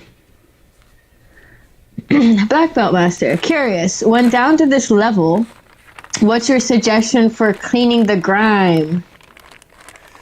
Use... Isopropyl alcohol? No, never. No, use No. Novus number 2. Novus 2. That's what I Tried and use. true. Novus 2. Oh my Tried God. and true. That's a great chant. Some people will fight against that, right? So we have to chant louder. Novus 2. Tried and true. I'll let people do whatever they want, but I use one thing and one thing only. I use Novus. A lot of this rubber is like way too old. I might donate this to the building. Actually, some of those 4-inchers I might keep. Some of those are okay, but this is a really interesting brand that I see a lot. Focus the small camera if you could. Oh, what is that? A rubber? Yeah. Oh, focus. Hold on. Oh, let me turn off this light. Oh, wow. Cool. Wait. This brand of Where is rubber, it? you see it a lot. Oh, cool. 7 star. Whoa. I hate it because I hate how big the marking So is. bad. But like, it's such a funny thing. That could be cool, like jewelry. Or 7 art. star. Yeah, I think 7 star. Someone gave me this giant bag of rubber, and some of it is still good. Some of it is a little rough and not super pliable, but some of these big rings, these 4-inch Ooh, rings, wow. like you don't use them very often, but these are still Yeah. good. So I'll That's keep this cool. bag, but I need to bust into the good stuff. Kyle, what do you do to clean off the oil off of new balls? I just use a paper towel.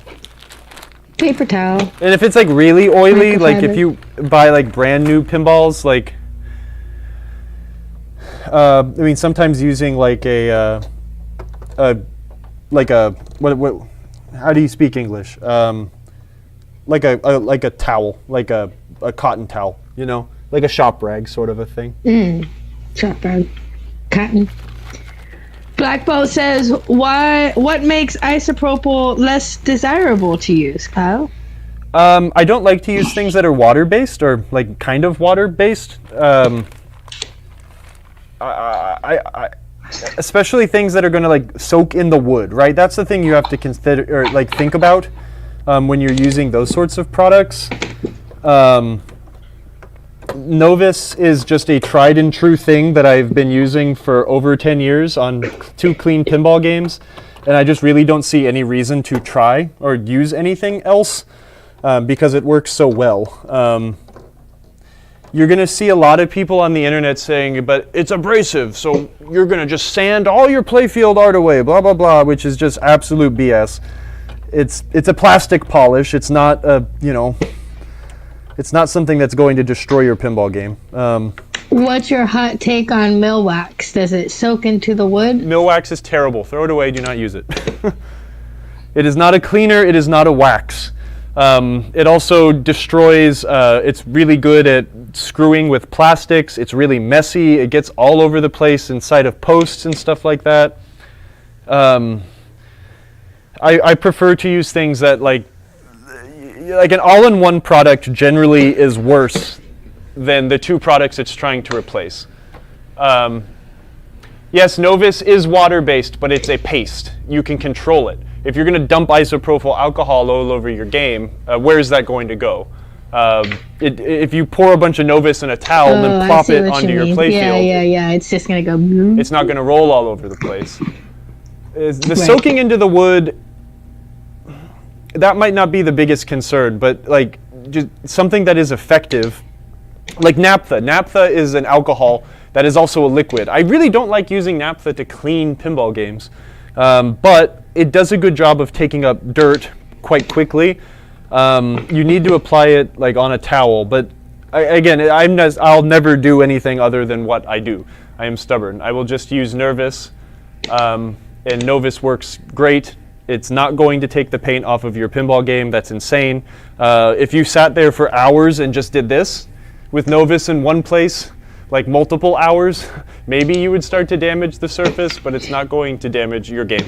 Your goal is to get in and wipe things off, get back out. I like to use a real wax, a carnauba wax, a pure carnauba wax, to clean the pinball or to wax a game sometimes. Honestly, I really don't like waxing pinball games that much either. Waxing games makes them play like really fast, and sometimes that is not necessarily enjoyable. I'll show you the wax that I use. Blitz wax is good because it's a pure carnauba wax. There's not a reason I don't use blitz wax, but I guess like the one thing that I don't like about it is that it is it's a paste or not a it's a paste like Novus. You said you liked paste. Well, I do like a paste, but with a wax, I like this stuff. I use this a lot. It's just super pure 100% carnauba paste. So instead of like a liquid wax, which can kind of get messy, like Novus, when it gets like all over the place, it doesn't dry like really odd like a wax does. If you like spread a bunch of like pasty or like liquid wax all over the place, it gets stuck in like this, can get stuck in the switches, it can get stuck inside of like posts and stuff like that if you're not careful. But using like a paste wax like this, it's just a big goop. You get it on your towel and it doesn't try to get away from you. So. And what games would you wax versus what games would you not wax? I'll wax everything if it needs it. Like a lot of the times I'll wax a game when it's like new or when it's like done being cleaned or like having a big shop job done on it like that. But I personally find games to be less enjoyable when they're like crazy fast and waxed all the time. If you like your games to play that way, then that's, you know, it's your game. You can do what you want. Doesn't the with it. wax protect the playfield on like older games? I don't know. I think that's kind of debatable. I mean, yes, like putting wax down definitely coats it with something and leaves like a layer of something, but I don't think it's going to do like so much protection.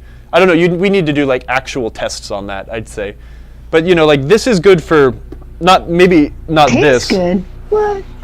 But Vicky wants to know, do I need to wax any of my games for home use?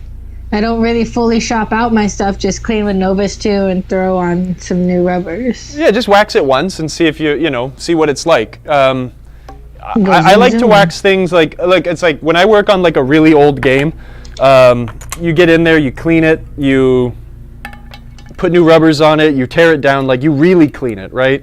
You get down to the plastics off kind of stage, get it all apart, and then put a little wax on it, and it gives it some oomph. There's something you'll find with, I'm gonna put this away. There's something I find with like games when they start to get old is that they're not, Chris and I would always use the term juicy. They're not juicy anymore. They don't have like the sheen that they used to have, right? Like this game absolutely was not juicy anymore. When the blacks are very faded and they're not very bright, and you'll find that a lot with like older games, like my Vector. I think we even did an episode on it. Vector was kind of like dull, but then if you really clean the piss out of it with some Novus, and then you put like a nice coat of wax on it, it can really just give the game a nice sheen, and that's what I'll use wax for. You need a stretch. Stretch. Stretch. Everybody there stretch. Pinball stretch. Oh, yeah. There is no wrong. There are actually many wrong ways to clean a game, but like you clean it the way you want it because it's your game. But I clean it with Novus. I wax games sometimes. Generally, when they're torn down, I like to give it a nice coat of wax. Like you really don't need to tear a game down like this very often, if ever. In a home. Maybe if something needs a little bit more oomph, I'll just wax the center of the playfield. It'll give the ball a little bit more whiz. But I don't know. I guess like I would actually like to study that somehow to see like how much like protection does like a coat of carnauba wax give a old playfield, because I will wax my older games, even ones that are like slightly planking and peeling, like my 2001, right?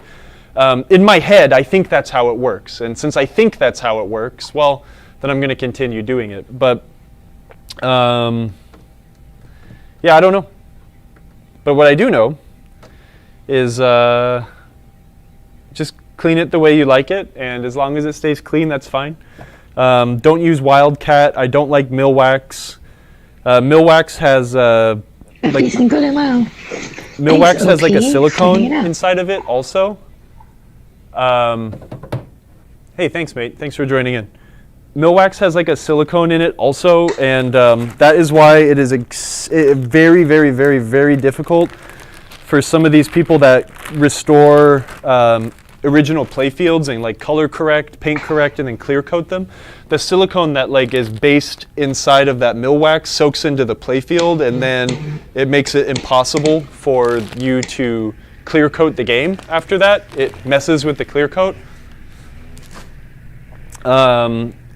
And that is how Millwax works. Millwax is basically, from what I gather, is just it's like a mild cleaner of sorts, like a alcohol or something, maybe like a naphtha maybe, that is also mixed with like some sort of silicone distillate, and the silicone gives it a very waxy feeling. But it's not a wax. It is just a coating of slick silicone all over your playfield. And then that naphtha will help break up the dirt. So that's what helps it clean. But yeah, generally all-in-one solutions are bad at doing both things in every wake of life. It bubbles up when you paint or clear coat, so to speak. Yep. Yeah, so it's very difficult for those guys, like what's that guy, Ron Kruzman or something. He's like a very talented playfield clear coaty guy, and it's difficult for that guy to work with a lot of these older playfields because Millwax is like an industry standard, right? That's something people have been using for years and years and years to clean playfields. But there's just better ways to do it now. You know, I always think about it like I hate to break it to the people that will like, I'd never put Novus on my pinball game because it's abrasive. I hate to break it to them that like, you know, that's how Stern buffs and cleans all their playfields before they get put into a game. It's like it's already done that. It's already been done once. Oh, I need a rubber for these guys too. I think I can stretch that over. That looks like a 1 over there. Back to the rubber bag. Whee! Right, let's just slam the big old rubber bag down here. What do we got? We need something small-ish. Maybe smaller than this. Yeah, definitely smaller than that. We need some more stretch. Ooh, here we go. That looks right. Rubbering your pinball game is not an exact science. You can get things that fit, make things work. Rubber kits are a great way to go if you are working on one game at a time. But if you own many pinball games,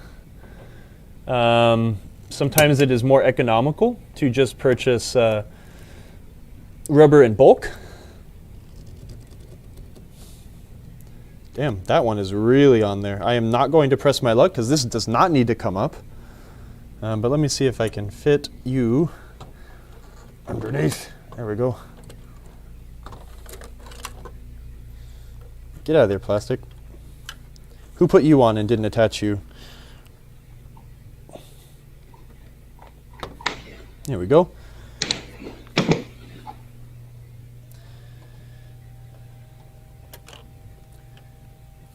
Hey, look at that. Most of the rubbers are on. Now we need some posts.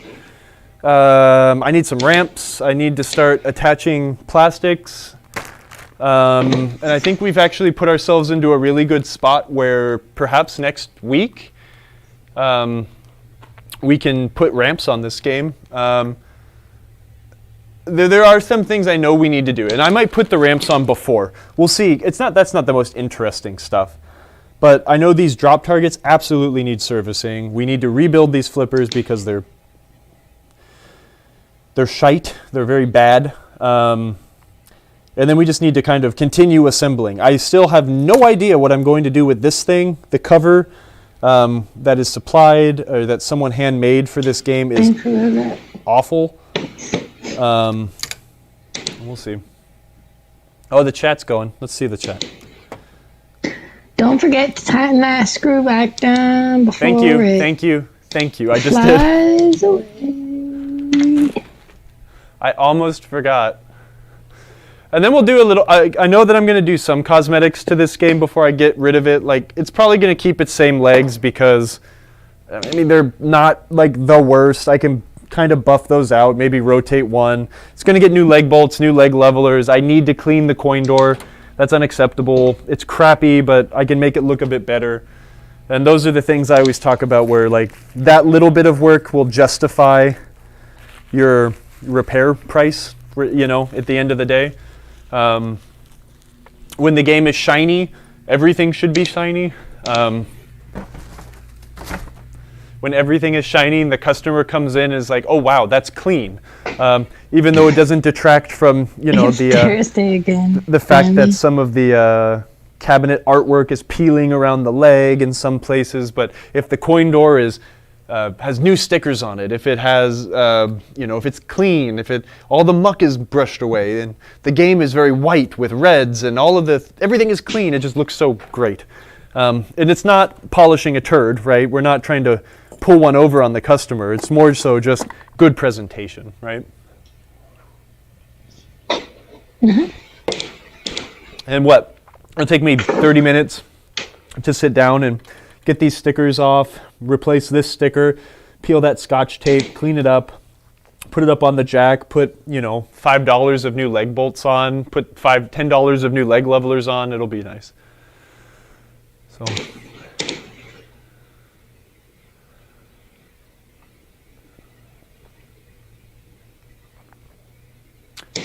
Yeah, it's the silicone in the mill wax that makes it impossible to clear coat. Carnauba wax can be broken down with chemicals.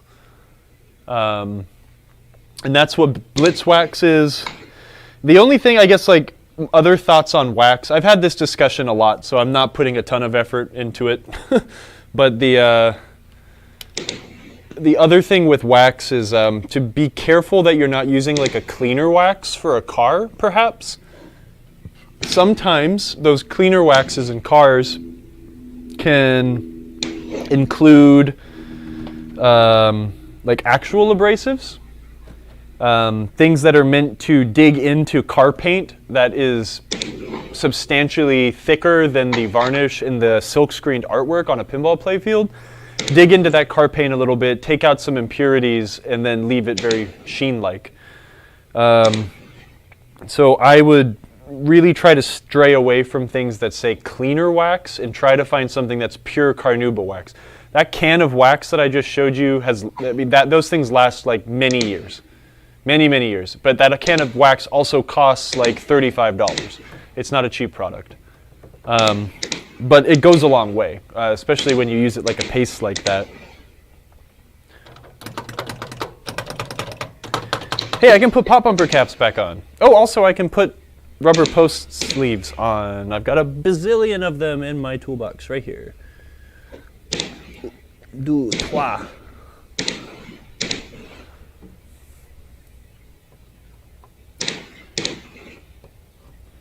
Oh, I needed 4, not 3.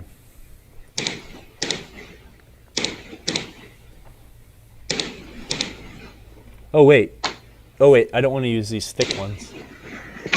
I'll be back. Okay. All right, bye.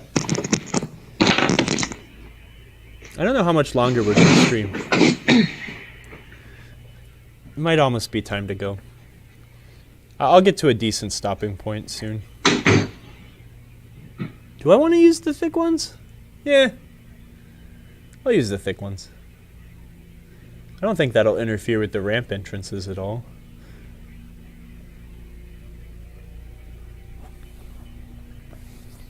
I actually kind of forgot which ones are appropriate for Williams. There's 2 different size post sleeves, and one of them is taller. I think the modern Stern games use a taller sleeve. So if you use the taller ones, you kind of have to cut them down just a teeny bit.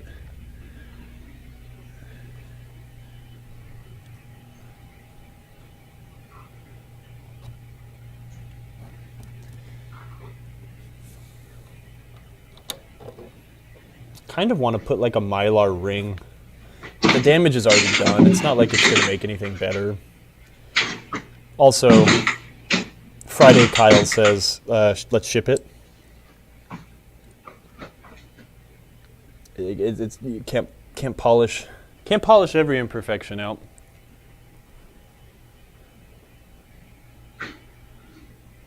Yeah, Moto, what are you playing? Are you playing a video game? Is she playing games and not? I mean, I'm just actually really happy that Emoto's even here. She has so much other stuff to do, and with her, she was very much like, oh yeah, let's do that. So I'm glad we did it today. Okay. I don't remember what size the screws for these caps are, but we can put these oh, crap. These are GI, right? Are they burnt out, or are they feature lamps? I see no filaments. I'll go grab some LEDs.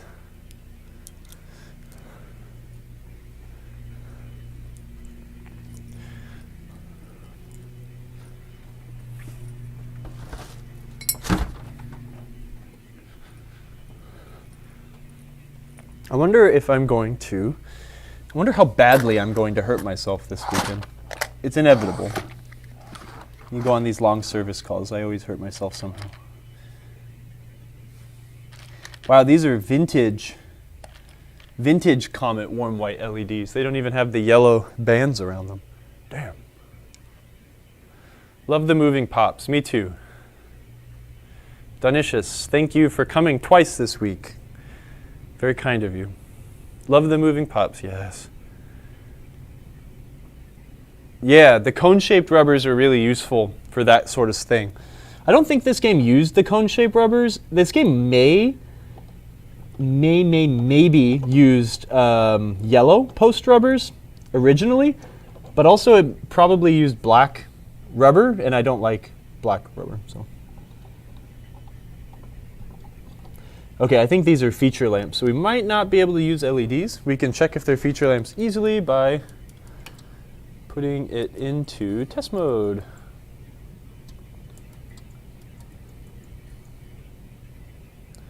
They are feature lamps. Let's just put incandescent lamps in there. These ones I don't think are impossible to change when, even with the game up and on like that. Feature lamps last a lot longer being incandescent than a GI lamp will, just the way that they are, you know, how little they are used in comparison to a general illumination lamp, which is on all the time.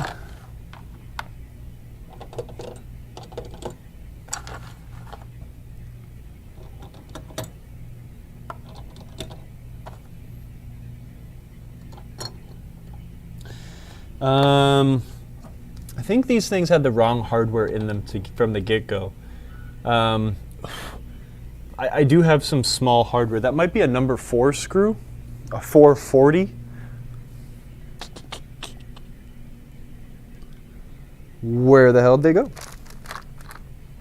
Where's the original box of shite? Here it is.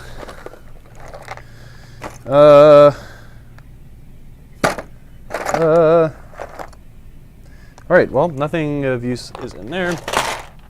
Let's get the small screw box and see if we can find something that works. If not, I will add that to my list of things to find when I have to go to the office on Monday. These are small screws. Number 4, 5, 3s, 2s. Any idea why the non-ghosting bulbs are 1 instead of 2 SMD? Probably just because 2 SMD is like too bright anyways. They look good as a GI bulb, but they would look really obnoxious as a feature lamp, in my opinion. But I'm not sure. We should get Ryan from Comet back on the show.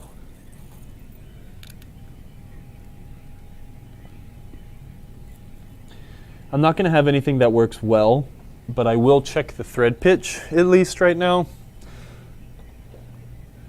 I'm pretty sure this is 440 that I'm holding. That might be a number 5, because it's not going in. Yay, American hardware sizing. It makes a lot of sense.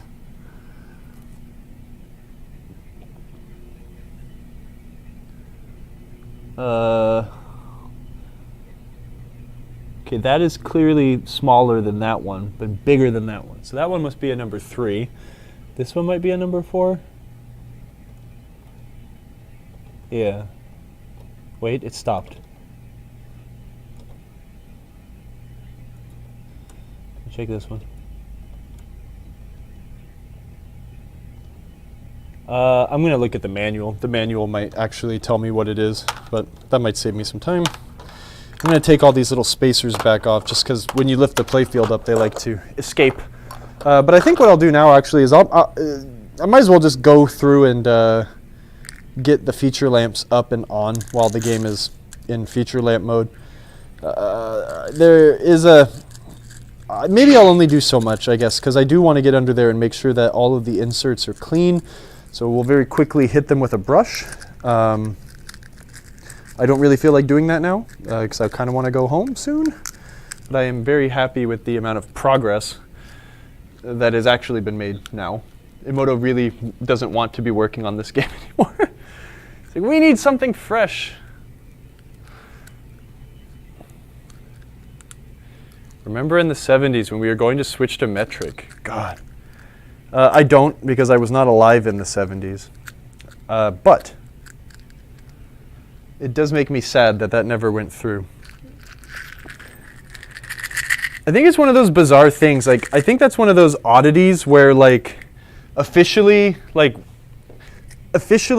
government decided, or like people decided, like, yeah, we're gonna switch to metric, but like the rest of the government, like, never actually signed that into law or something. I don't know.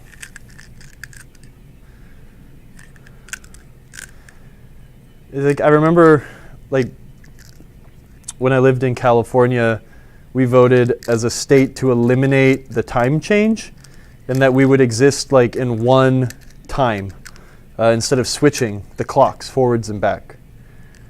And like the state did it, and like everyone voted for it, and it was like a great thing. But like it's the state senate has like never actually just pushed it through yet.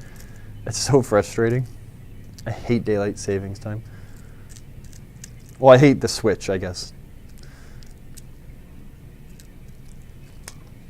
I also hate the standard system.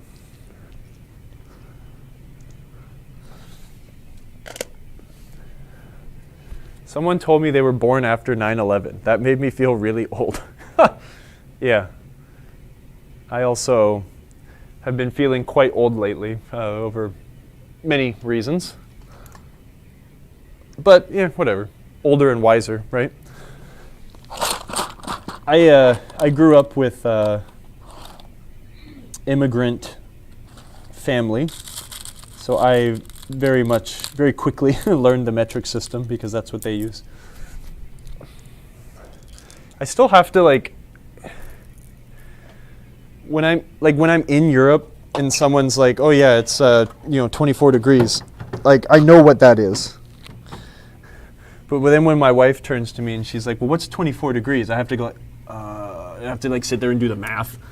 Like, it's funny when you have to quantify stuff like that, I guess.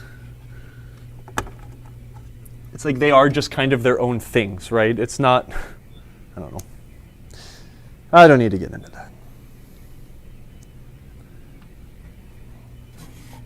But also, you don't really have to learn the metric system, right? Like Celsius and the metric system are not the same thing, but the metric system is very easy.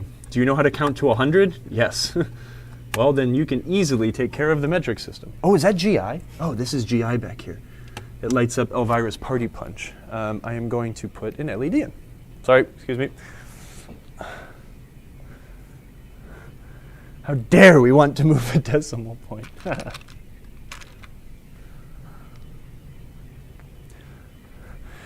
I guess in the argument of Celsius versus Fahrenheit, I guess scientifically Celsius makes more sense. like kind of like for real life, Fahrenheit kind of makes more sense. I remember, like, I guess I don't want to get too deep into this argument because I don't remember the whole thing that I read, but it was like, there's something funny where it was like 0 degrees Celsius is uncomfortable, 100 degrees Celsius, you're dead. 0 degrees Fahrenheit, you're uncomfortable. 100 degrees Fahrenheit, you're uncomfortable. 0 degrees Kelvin, you're dead. Like 100 degrees Kelvin, you're dead. But it's like, even though it's like kind of weird and arbitrary, it's the Fahrenheit system is as silly as it is, with 32 degrees being freezing for whatever reason, and yeah, I don't know. Whatever. Sorry, Europeans. I'm changing some of the feature lamps on the back of the back panel right now. The deadheads are quite dim. I kind of want to look into that a little bit later. The bulb didn't look like terrible. It could just be a dirty insert. Now I also can't get it in. But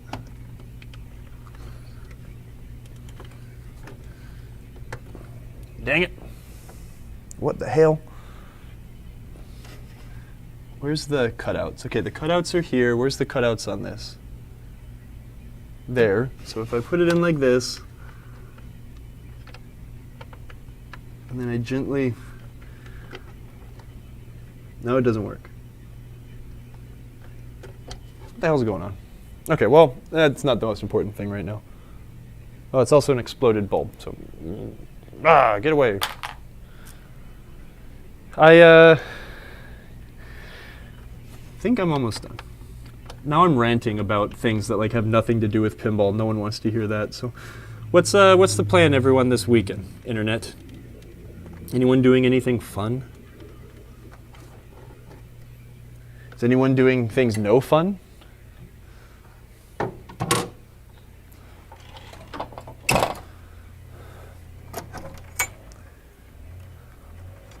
How nasty are those bulbs?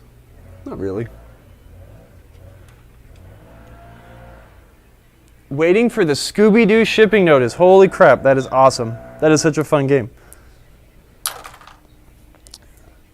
I hope you enjoy that. Friday stream. Yes, we are streaming on a Friday. This is very exciting.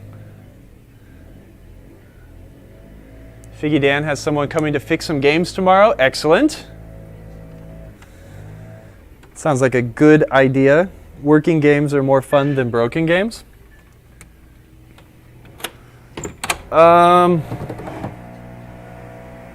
Actually, I really don't want to leave while leaf blower guys are here. My allergies have been absolutely killing me here. I get really bad pollen, like grass pollen allergies. And the grass is really kicking off right now.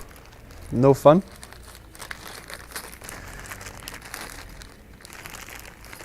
I do need to go in and count how many LEDs I put in. I charge the customers by every LED.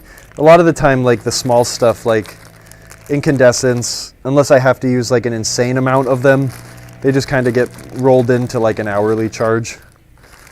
But LEDs are a line item. Even though they're not that expensive, they are a line item.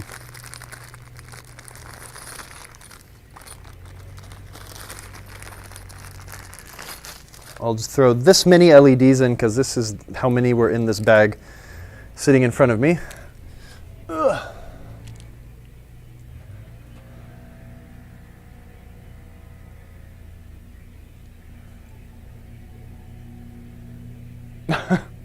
I hate leaf blowers with a passion. Oh man, you want to really get me off on a rant? Sit down, drink some whiskey, and we'll just talk about leaf blowers. I hate them. I think this is not the first time I've mentioned leaf blowers on this stream.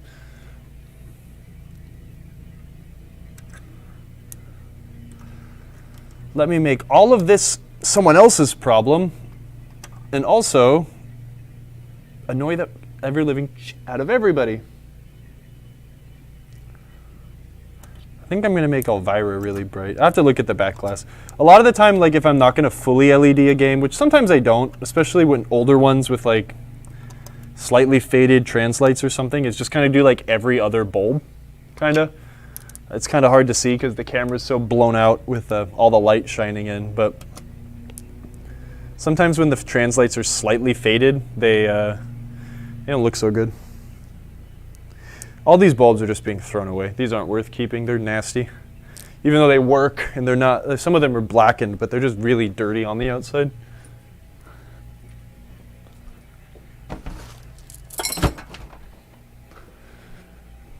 Well, I'm going to call that done because I feel like there's still like some more I can do, but it's really all going to come together once I get the ramps and stuff. Like one of the problems is like a problem per se, but just I don't want to start tightening things down, right? We don't want to start tightening down plastics or anything like that until we get the ramps on, just to make sure that like all of the hardware is correct. You know, there wasn't like a stay or something important that is now missing for a ramp. We also want to make sure that I don't know. It just what can you get to before you continue putting the game together? If things become inaccessible, well, let's tighten that down because I don't think we'll need to get back to that. That lamp's not working. I'm not going to fight with it. All right. Whee! I'm going to pack up all my tools. I'm also going to change this camera because this one's really close. I don't like it being really close.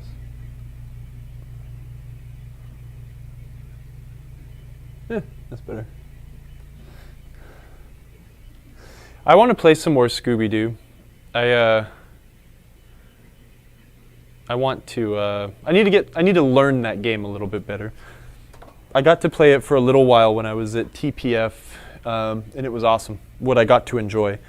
But unfortunately, they kicked us out of the convention hall while I was playing it with the spooky people, and they're like, "Yep, show's over. Y'all better get out." I'm like, okay. But I like where they're going with it. I like the theme integration a lot. It's pretty cool. I'm gonna throw these in my Flambeau. Black Belt Master, thank you, mate. See you later. Thanks for joining us for our weird Friday, whatever day this is, stream.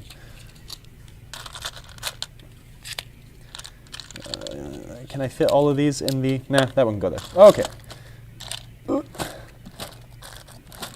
Uh-oh, what doesn't fit? Oh, there it goes, okay. Gotta make sure I don't leave any tools. And to also bring all of my hardware that I have strewn about. Well, for now, let's enjoy a little bit of beverage. I don't know, I'm looking forward to going and working on all these games this weekend, but I am a little nervous. Some of these games need a lot of love.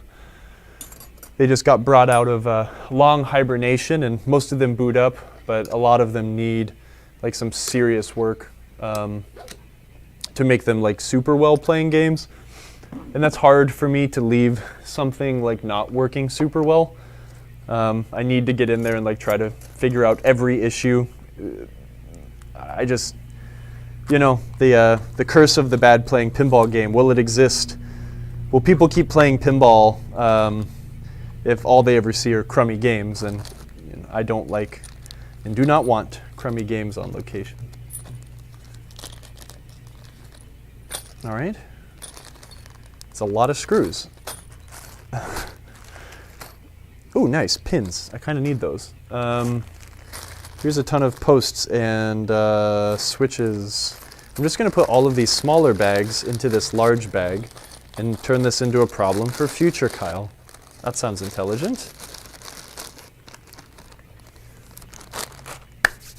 All right, the chat has quieted down. Maybe everyone's gone. So that means I can just end the stream without saying anything. Oh, here, I'll peel another plastic. Emoto's gone. She's doing more important things.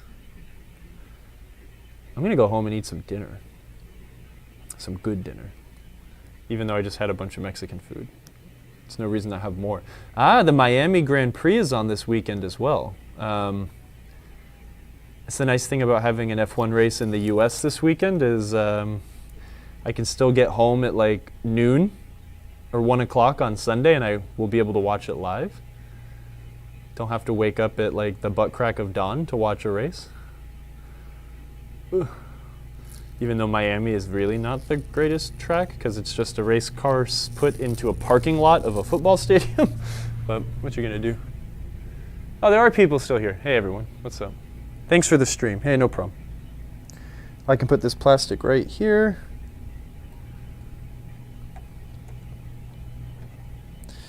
Oh, it doesn't fit there. I need to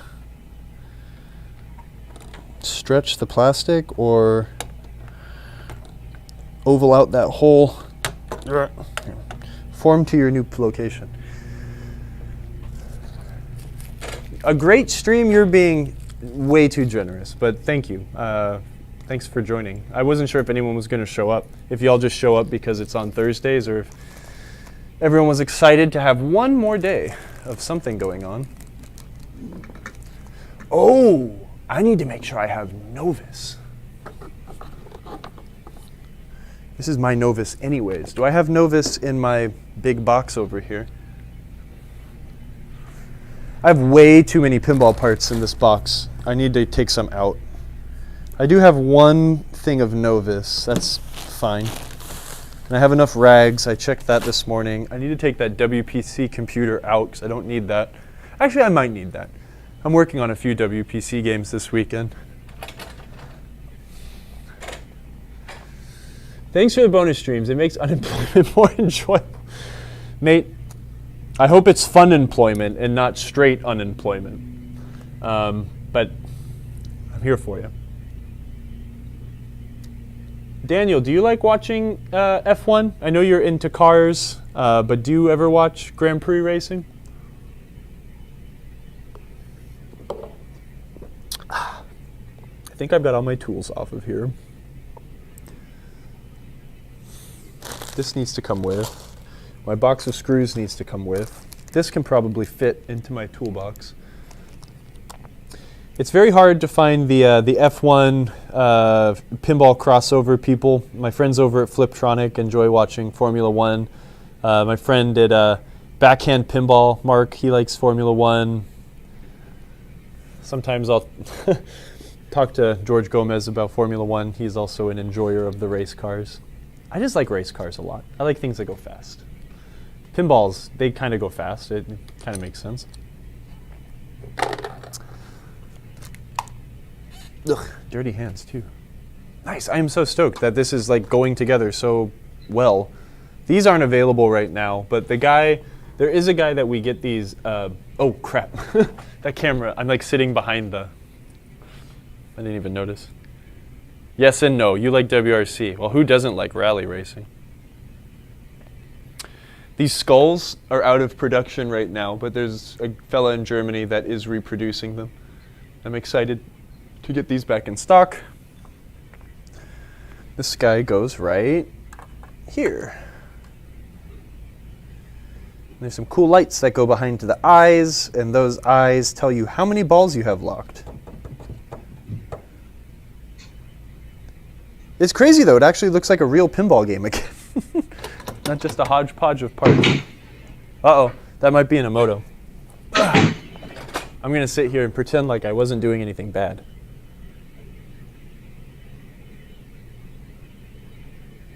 Real vinyl dude. I would much rather have Grand Prix than NASCAR. That's actually my dream. I've been collecting a lot of Grand Prix parts. Maybe one day I'll be able to build one. But I just saw that they are very desirable price-wise still, and importing a game from Europe is not in my bank account's best interest, so that won't happen.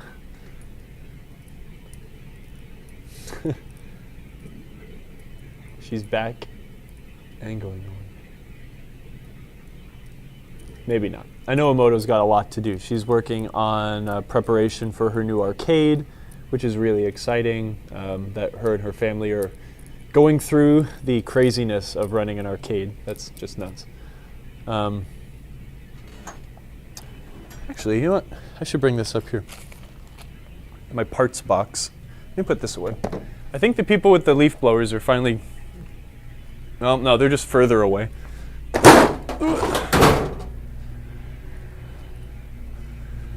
I mean, I guess my allergies are going to be crap no matter what, but... Let's get ye old parts box. Oh, here, this is content for the people that are still here for some reason.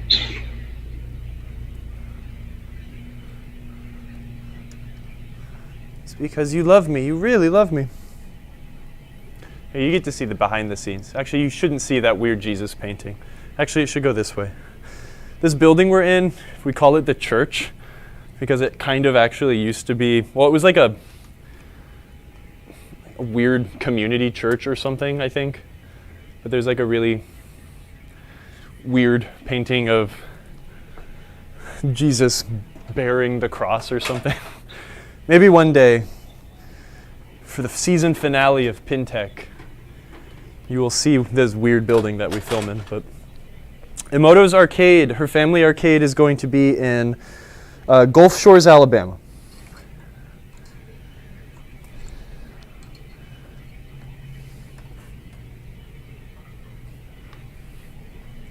It's going to have pinball, kind of a weird eclectic lineup, and also like Japanese video games that her and her brother are really into, and then also like golf, those like big VR golf simulator games. This is my awful box of parts. The top is kind of nuts. It's really messy right now. I had a customer give me some of these like snubber relays. You know what? There's actually zero reason for those to be in here right now. I can take those out. These are, this is a Data East Sega like first aid kit, power supply first aid kit. All of the capacitors and parts you need to fix burnt up nasty Data East power supplies. I don't end up using that stuff as much anymore because so many people have like replacement boards in their pinball games instead of as like, I mean, you still see a lot of stock stuff, but you know. There's an NV RAM in here for some reason. I've got Bally flipper parts where they shouldn't be. I need to clean this thing up. Flux pen. That should be in my other box, but it lives in here for some reason. Super lube. Everyone needs some super lube. Is this the same set you bring to shows, or is it special? No, all this stuff lives here. There's a whole other set of like truss and stuff that goes to the pinball shows.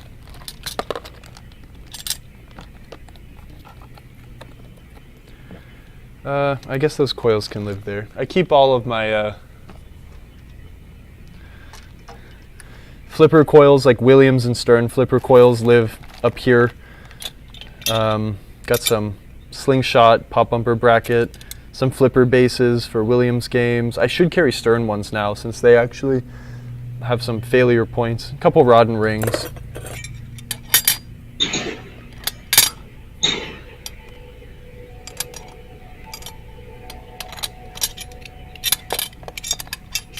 Got a Stern auto launch armature in there just in case. I carry some larger brackets in here. A Williams auto fire bracket. A couple of those break kind of often too. How the hell did this go? Like that. How are you gonna go? It's like Tetris. Figure out how this stuff goes in here and then you hope it stays. All right, good enough. But I was coming here for this. I found a bag of pins and I can clean up this space by depositing those pins in the 156, 100, the Molex KK box. Outside Arts. How's it? Thank you. First time chat. Cheers, mate. How can you get into pinball repair? Well, the best way to do it is to get your own pinball game that will inevitably break, and then you can have the joy of learning to fix it. It is a fun and rewarding thing to do. Everything is fixable. It's a fun mix of electronics, mechanics, attention to detail, but that's definitely the best way to get into it. I got into it by owning a broken game, learning how to fix it, and then getting sick of my job and working full-time where I volunteered at a pinball museum, where I got to learn or just spent all day working on games that were constantly broken. There was so many of them there that there was always something to do.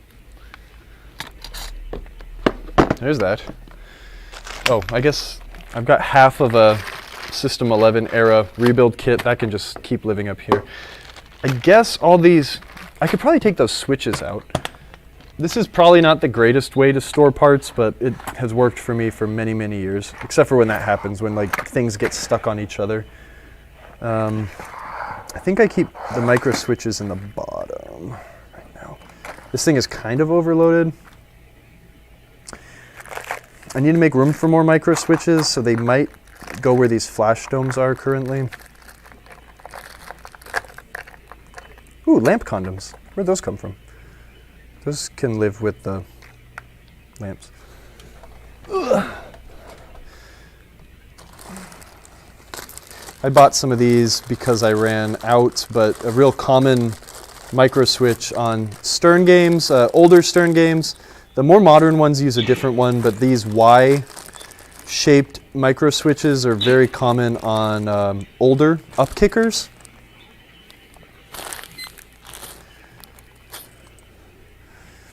So the ball the up kicker sits on top and the ball lands in that, it depresses it, and then the up kicker goes and shoots up. But these things do go bad. They take a beating, more so than most micro switches. There might be some in this box.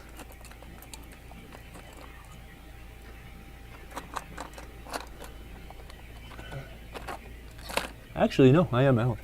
Okay, good. Well, I'm glad I got those today. That's not a good idea. That one can live in there. Don't overload it.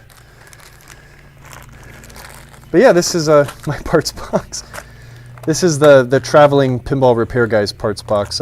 You know, obviously, at home, you will most likely have a much more elegant system, but it's got to fit as much as you can into something semi-portable when you are on the road fixing games.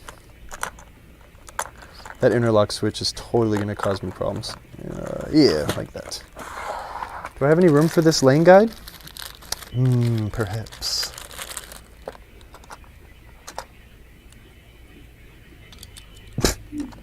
That's not going to work.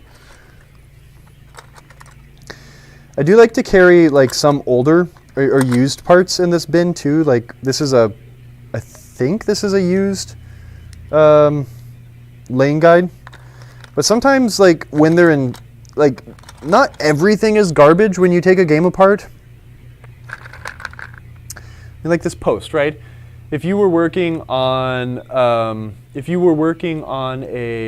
older game that maybe had a mismatched post, where it would absolutely not look right to put in a brand new post. I mean, sometimes it's nice to have these older ones or these worn out ones around, you know? They look okay. Okay-ish. I'm out of balls, but I have a ton of balls in my other bin. I need to look and see how many switches I have. I don't know why I have so many orange switches in here. Not many games use orange switches.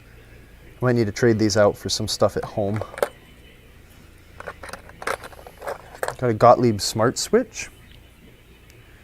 It uses a electric field sensor as opposed to like a connected like two contacts that touch each other. These are extremely reliable, take zero cleaning. Gottlieb did some really, really cool stuff before they unfortunately went out of business. They weren't making very many good games, but... Oh, wait. No, I don't want to do this right now. I'll just stuff it all in this bag, and if I need it, I know where they are.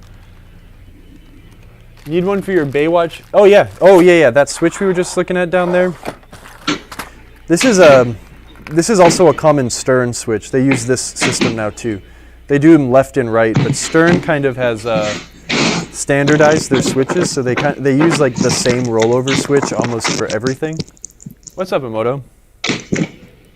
You're back. Hello. We were just finishing up. I'm just cleaning.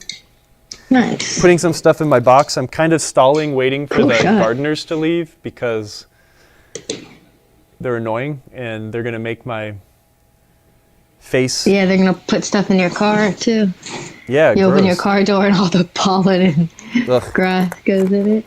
Yeah. Thankfully, going to Savannah Hi, Spunky, tomorrow I'm back, too. will be good. What's up, dude? Did you answer Outsiders Art's question about how can I get into pinball repair? Yes, I did. That's awesome. Watch the show every Thursday. I guess that's the other way to do it. I like to keep all of my fuses in these boxes too. These are awesome. I have a ton of these at home. Actually, I need to put more time delay fuses in too for when I work on more modern games, but just these like little fuse boxes are really, really handy in this compartment. So you can fit like 6 fuses in these little boxes. Thank you. And then I just write what value they are, and they fit perfectly in my thanks for the Pinball follow. box. Yep. That is Wonderful. a big It's so organized. sort of. It's compartmentalized. Oh, it's so compartmentalized.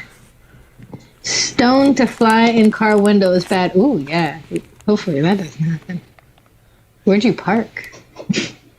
Ooh, what's that? Oh, that's cool. The old Valley. school. Coin machine lubricant. It's not toothpaste. I've never used it. I need to get it out of here, but it's just funny to carry around and show people. I know, it's kind of nostalgic. I'm an official Bally repairman.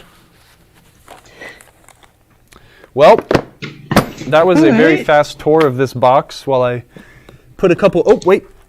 Here's more things that might be able to go in that one box we were just looking at. Oh, crap, there's a bunch more. Let's put it in, if there's room. One of the things on my list was, like, make sure the KK box is full of stuff. And this is the KK box. And it is way too full of stuff. Holy crap. I don't think I can fit anything else in here. Well, job complete, I suppose. There are some more pins I can dump in. Vintage lube, it very much is. All right, yeah, we're about to go, Emoto. It's time to it's time to sign there's off. 2 different streams going on at PinFest. Since our Marco team is out there, let's raid. Oh God, wait. Who's streaming? I don't know if you want to. Stream raid Ooh, backhand this guy's pinball. doing like a walkthrough. That's pretty cool. I wonder if we'll see our people's. Ooh, I know them. Oh, Steven Killer. Rock Fantasy. Is backhand pinball streaming?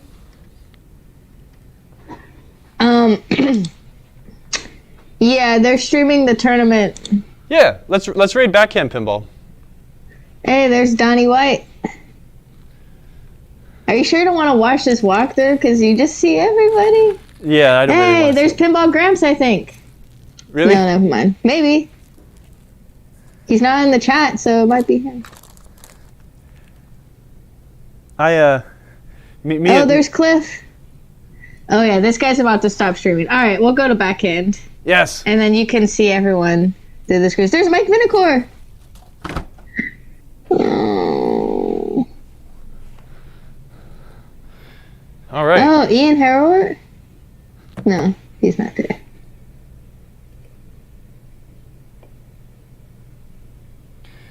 Oh boy. Well, good job, everybody. We did it. We did it. Good job to you, Kyle. That was a fun stream. Thank you. We tried. We always try. Oh, Mark McGuire. Mark McGuire, isn't that a baseball player? Oh, yeah, maybe. Oh, look, that's all the project pins you want to get. No. I still have a project pin right there that I bought in 2021 that I've never set up. That's a great game to bring out next. A $400. What game is that? I don't even remember what it's called. High hand? Top hand? All right, we're going to raid backhand, and we'll see y'all in the chat. Thank you so much, everybody. Bye, friends. Thank you for joining. You guys rule. Backhand Pinball rules. That's a good channel to follow. He streams a lot of competitive stuff, but he rules, and he has a great stream. Definitely. All right, see ya.